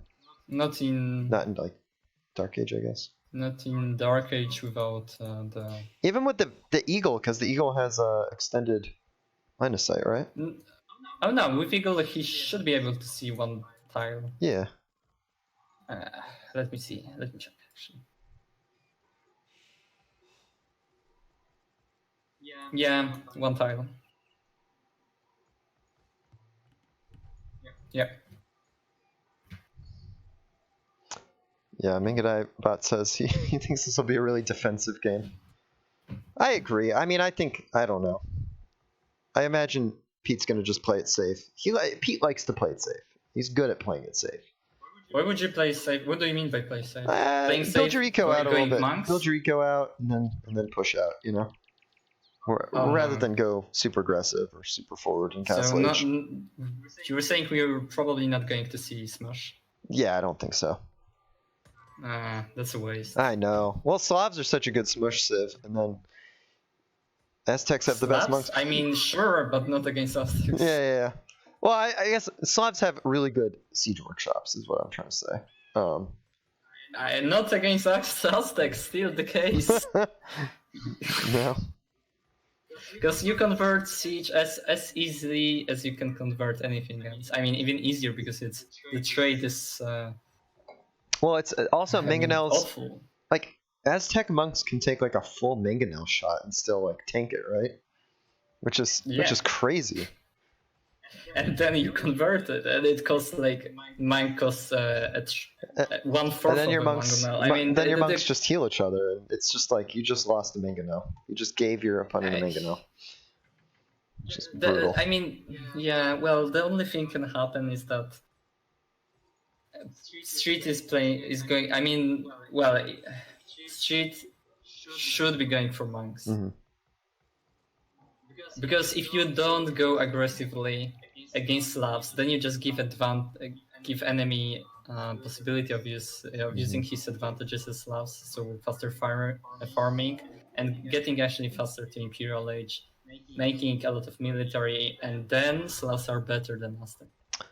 Both players are like on identical fast castle builds right now. Pyro only has 2 on gold. That's kind of interesting. Pete is making a barracks, which I didn't notice that actually. Yeah, he has made a barrack. I wonder what the barrack is for. Probably spearmen followed up by monks. If we take a look now, he's making eagle. He clicked an eagle. I wonder, was it? Yeah, it was probably a misclick, but he was killing an eagle for a second there.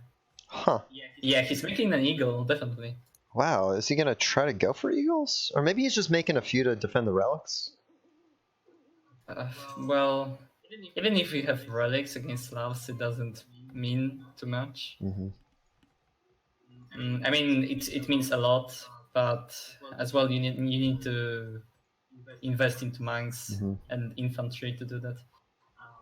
Relic distribution is equal, right? It seems like, at least. Yeah, that makes sense.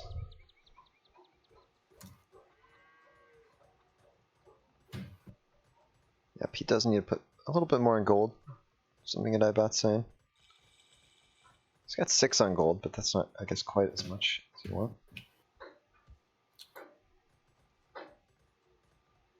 Oh, now he has enough. We got an arena expert in the chat, that's for sure. Wow, look at this micro. That was like so silly. Pyro like backed his like scout up away from this like completely dead eagle. Yeah. Just to avoid the one hit. Oh, here come the eagle bros though, coming out of the gate. I don't know. Slav. Well, typically in this matchup, if you're Slavs, you shouldn't be too booming because you're gonna get just pushed by monks and siege or eagles or even eagles. But in case of Pete going for additional town center and some eagles, it's not a priority anymore to make military or monks yourself as Slavs. So in this case, going to 3 town centers is so very beneficial for Slavs. Yeah. You're gonna get farms, you're gonna get resources. Is gonna be really nice for Pyro. And Pete's gonna have to make a move and get through these walls, or he's gonna be very far behind very quickly.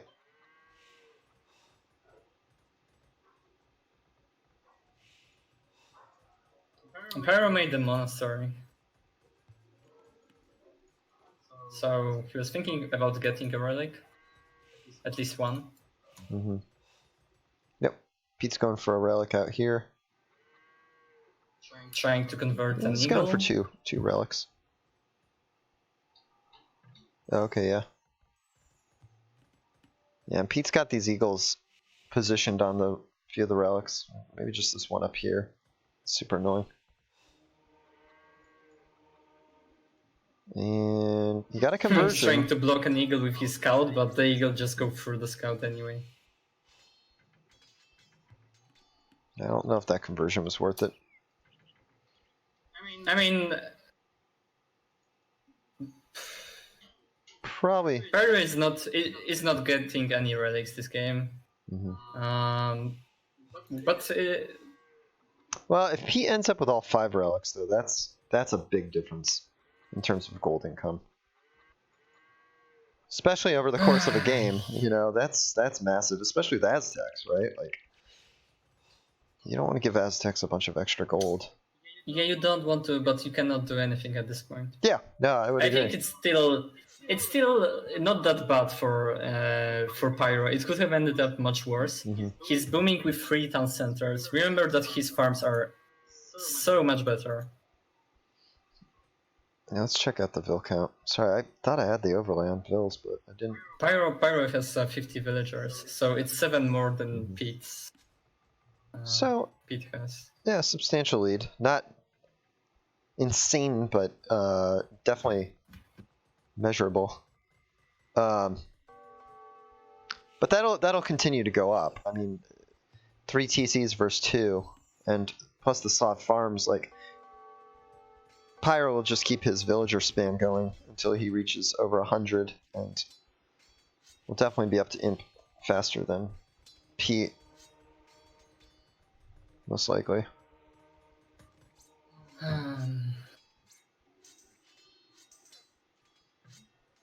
Pete is bringing a villager forward. Is this going to make a spicy little tower? Just to be annoying? No, Siege Workshop. So he is going to try to push from here. Which, this is definitely the spot to push from. I mean, even though there's a town center here, this is dangerous territory if Pyro lets this push happen. Pyro should be able to get a castle up, though, eventually. He only has 200. I think he's planning to do a castle. Yeah, he's got like 7 on. But it's too late to push with Siege. I mean, all Pyro needs is a Siege Workshop himself. Yeah. And as long as Pete does not monks with Redemption, which would cost a lot of gold and investment, which wouldn't be worth at this point. So it's just too late.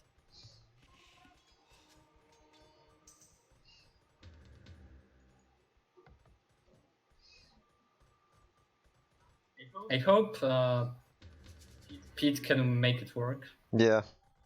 But I don't see Aztecs outbooming Slavs.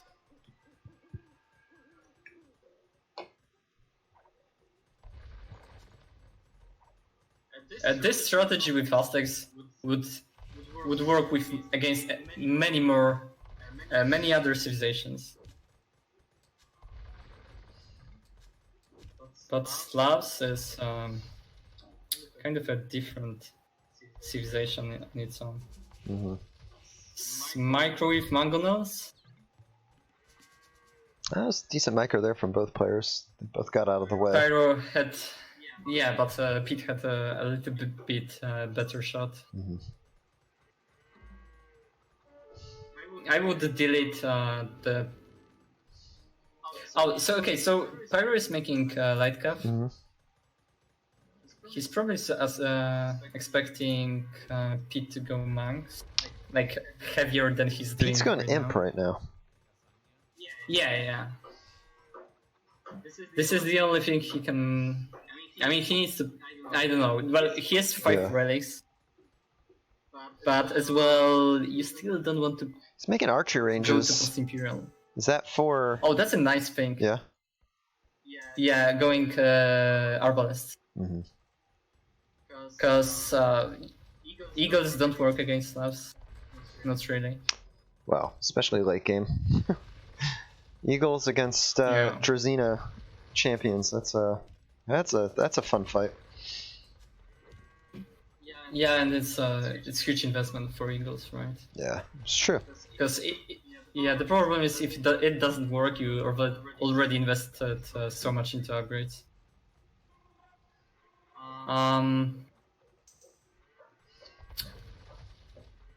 Okay, let's just see how it works out, because both players are kind of like using their civilizations. Mm-hmm. Well, here comes a starting bunch from of like aggression for Pyro. Yeah, but it's going to. Yeah. I mean, yeah. He's gonna clean up those siege units. Pete is going to lose everything. Yeah. Right now. Yeah. He's getting rinsed. Rinsed hard here. I think Pyro was expecting Pete to go for more monks than he did. That's why there's so many light caps. Pyro's backing his archers up. I don't know. Well, Pyro definitely saw some of the crossbow, but so it's kind of a tell. I wonder what Pete or Pyro's going to plan to do to counter archers. I guess probably siege units.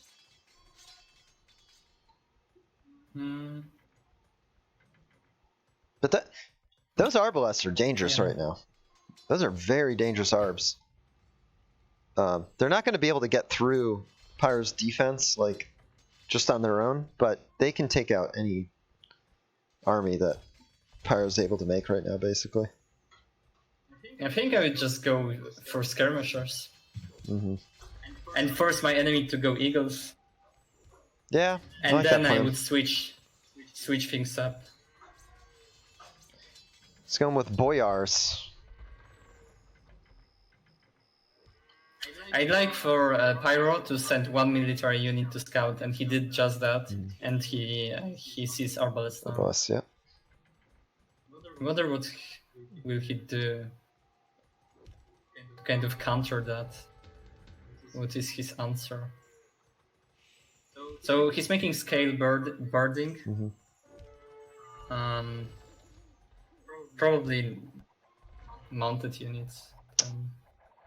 That could be interesting.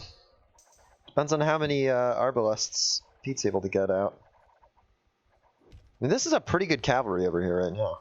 So, but they're all light cav. That's the problem. I mean, light cav. Well, he's making like boyars, knights, light cav. I'm not sure which one he wants to commit in. Making a little barbarian horde. Yeah. I mean, boyars is a waste.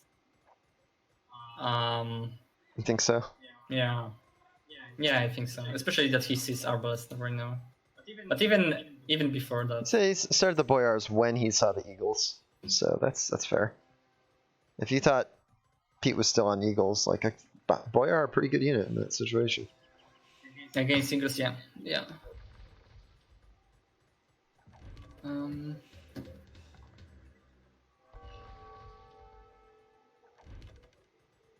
Cavalier coming in. Yep. As well, Pyro is actually making some eagles. Is he gonna upgrade to Odegar? They are not fully upgraded. I'd like to see Pyro go Odegar right here. Be sick. With 3 mangonels, yeah. Oh, a free trap. Yeah, that was nice. And he might even get some arbs here? Another one. And another trap as well. Oh yeah, he's gonna get it, I think. Maybe. Well, he didn't target it. Yep, he got it. Yeah, he gets it with a trap. Yeah, I think that was a good trade. 2 trebs for 3 mangonels is decent. Yeah, definitely, because this is mangonels are leftovers from Castle Age. That's true. That's true.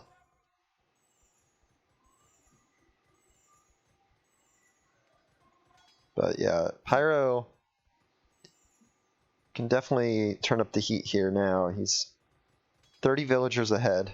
No, 20 villagers ahead. I don't know why I said 30. Can't count. 20 villagers ahead. And you can see that Pyro is sending some light cav to make sure that Speed is not gathering any of additional gold or stone. Yeah, that's smart. But unfortunately for him, Pete has additional gold in the back. At the back of his base, yeah. Just a crazy map in the back of his base. He's got a little wolf back there too. Hanging out. There was another one. Yeah. they're always hiding out there.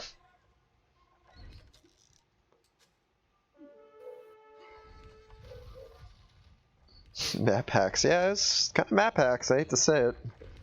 One player got all forward resources. But it still didn't help him. No, well, he didn't really used it, yeah. Yeah, he didn't exploit that weakness at all. So it's kind of unfortunate. perhaps a missed opportunity. But you know, I mean, again, it's tough to play arena like a pro, man. It's such a hard map, like to optimize everything, and then you know, what are you gonna do? But it's definitely a different map. Yeah. Wow, this is in a way that many brutal. strategies that work on arena wouldn't have a chance. Pete's getting absolutely cleaned over here. Rinsed by Cavalier, man. Yikes. And Pyro still has 3,000 food left in the bank. So that's how you see the power of slavs. Yeah, I don't... That's why I said, even if Aztecs have 5 relics. Yeah, this is... Eek. As long as you need to commit something to get those 5 relics, you're not gonna beat Slavs. And Pyro's being cheeky, but also really smart by dropping town centers and all the extra resources on the map. So while Pete's getting pushed back, Pyro's just expanding his map control, making sure that there's nothing that Pete can do to get back in the game, although he is wrong. There is gold. Pete has free gold. So there is a chance, but it's going to be an uphill battle from here. I mean, Garland wore pikemen. Oh, yikes. The gates just got opened. No. But Garland wore pikemen could definitely get... I mean, I don't know. Get him back in here. The pikemen, it's still it's worse than Halp in this situation. It's worse than Halbs, but you can kill a large army of Cavalier with pikemen if you mass them up enough. Well, doesn't matter really, because Pyro is adding scorpions behind it. So even if he goes... Well, it's post-Imperial. Right now, Aztecs hardly stand a chance. Thing to notice about that is he's already considered the infantry switch, and Pyro has heavy scorpions to back up his Cavalier. And he's got a bunch of them too. So exactly. There's no way any pikemen are getting anywhere near these Cavalier. Yeah, this is just taking this game over. I wished we could see a if the miracle clown party with monks. If the miracle comeback happened, like what would be Pete's play here? Right from now? This position. Oh, oof.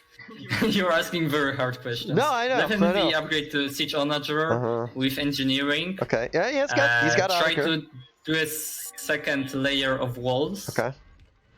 So because of the Siege Onagers, because it's much easier to keep them alive, and then make more pikes. More pikes, yeah. And he's got quite a few pikes. Concentrate on Siege Onager. But those pikes are going to die to those scorpions. He's got to get those Onager hits in first. Oh, you don't want to fight with pikes. Yeah. All you want to do with pikes is to keep them almost even behind Onager, and just to scare enemy from committing in to get Onagers. You don't want to fight with them, honestly. Makes sense. Just fight with Siege Onagers. I mean, this is the only thing that Pete can do. He doesn't have any other options. He's got his back against the wall. I mean, yeah. This is a situation he's going to have to deal with one way or another. And, you know. Even if he did what I said, he would still be slowly pushed back. Yeah. Well, he's going to get a nice shot there on the scorpions, though. Wow. Oh, yeah. Cleaned up, I think, 6 to 8 scorpions right there with like 2 shots. That's actually really nice. Getting the scorpions out of the way actually does let him get those pikemen in there. And that's a big deal. Well, yeah, but Slavs can always switch to champions. That's true. At any point. And you say that, and I see a lot of barracks going up right now. Out on the battlefield. Oh yeah. I was just waiting for that because it was eventually going to. Yeah.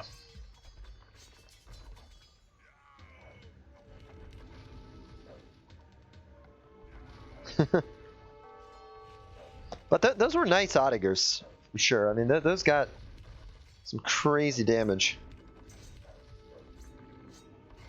This game makes me want to practice Aztecs on Arena. Does it? Yeah. Because I believe Aztec can easily win this matchup. Maybe you could do a practice game versus Mingadai bot. Yeah, I'm gonna do that eventually. Yeah. I see Pyro was deleting some villagers at the back of his base, because his economy is so huge that he can afford that. Monks right now would be pretty sick for Pyro, because he could start taking to these Cavalier. From this position, like this exact moment right now, that'd be pretty decent. But, you know. I mean, you need to invest gold for upgrades, for monks. Yeah, obviously I think Siege Auditor is the better upgrade. And he's running out of gold, so... This is not efficient in a way that he doesn't have a resource to back it up. He still has all 5 relics, though. That's another thing to consider. Okay, but 5 relics don't allow you to make... these Cavalier in the eco here, this is nasty. So Pyro's able to get in with these Cavalier, and these are just going to kill 30 villagers. And that's going to be really tough. I just wait for those champions. I'm waiting for those champions. Because champions would counter everything. Looks like he's going with the less potent, but the equally dangerous Drazina Halberdiers.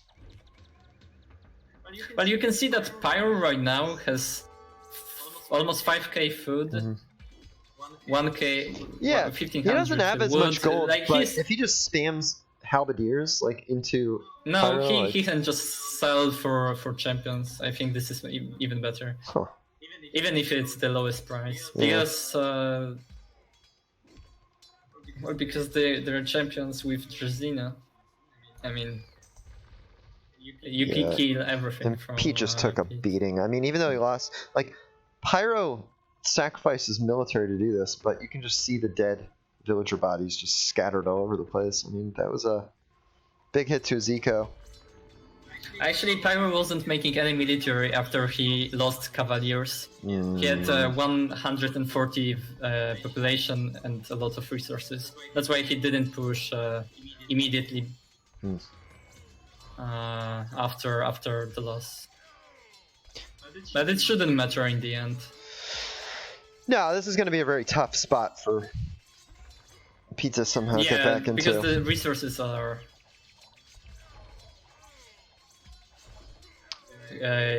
resources are controlled by Pyro right now. It's true. Yeah, Pyro has a nice gold pile there on the map. And he's still picking away at this one in his base, I mean, but it's all awkward. Pete is making Eagle Warriors. So, I know what I think about that. If anything, I would like to see Jaguar Warriors, but it's a kind of wishful thing because he has only one castle. This might be a stupid question because I think the obvious answer would be that Eagles beat Halberdiers pretty easily, but against Drazina Halberdiers, how do Eagle Warriors match up? They would be okish if Pete had like significant gold, but we know that he doesn't have. Yeah. He cannot afford gold units. And no, it's not a good payoff. I mean, Pete's just spewing out Pyro's just spewing out a mob of Halberdiers. He has 2, 3, 4, 5, 6, 7, 8, 9, 10, 11, 12. He has 12 barracks producing Halberdier right now. I mean, there's just no holding that back. I mean, I think he... Yeah, and he can do that all the time, because he has set up economy for that. Yeah, and the Rams are coming in now. They're going to just start mowing down buildings. So, Pete says GG. And there it is. So sad. Pete is so sad. Aww. But it was very close though, like a whole best of 5. So sad. But that was a great very match. Very good performance from both players. Oh, yeah. Extremely good. Really entertaining games too. So, definitely got our money's worth with that one. Money's? Yeah. Okay. That's yeah. This is all just a strategy to get free content from these guys. They don't know. No, I'm just kidding. I'm just kidding. Wait, is it a thing that happens every time to Pete that he's losing 3-2. That he's losing what? 3-2, a best of 5, so he has 2 points and his enemy has 3. Yeah, I think he's lost a lot of really close matches this time around, which is tough, but that's the cool thing. I mean, with Anvil League is, you know, those close matches count for more than when you get 0-3'd, so he's not out of it, that's for sure. He might not be like the winner, the number one, but he's putting up a nice fight, man.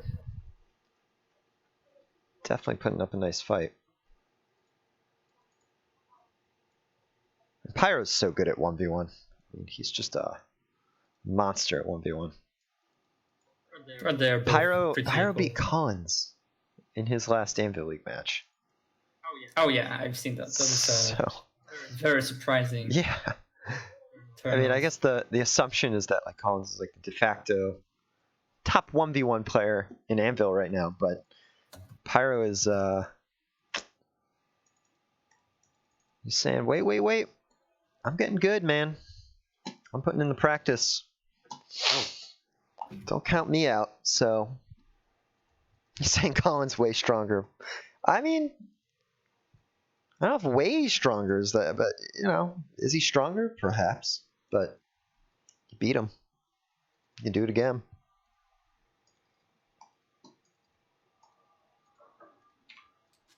Wait, Arena was Pete's peak, right? Leebot says, I beat Pyro once. Does that make me the best in the clan?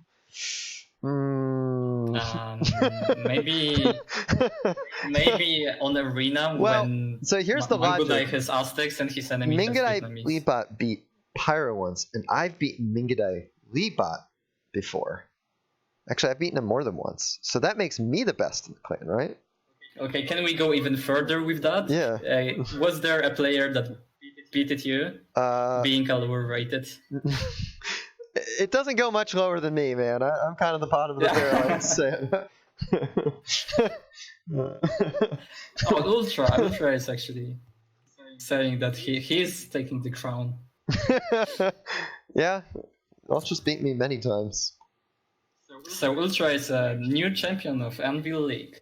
Yeah, yep, Ultra's the champion. That's that. It's decided. Well, actually, Ultra and Mingadai Leebot did win the most recent tournament in Anvil, the Soul 2 co-op tournament. So they are technically the champions right now, if they want to call themselves that. Yeah, they played really well. The only team that didn't have a single one of them didn't communicate with other one. Yeah. And in cooperation, co-op. Yeah. They won the whole tournament. What the fuck? I know. Isn't that wild? The team with the two guys that don't use mics won the tournament. Yikes, dude. That's all I'm gonna say, man. Cooperation tournament. Whew. Man. Maybe that's the thing. Maybe that's what you're supposed to do. Just stop wasting time to like on talking. I don't know what was their strategy. I think they were just like, okay, I do eco and you do aggression. That was their setup. Nice. Well, that was a sweet match. I thought I'd have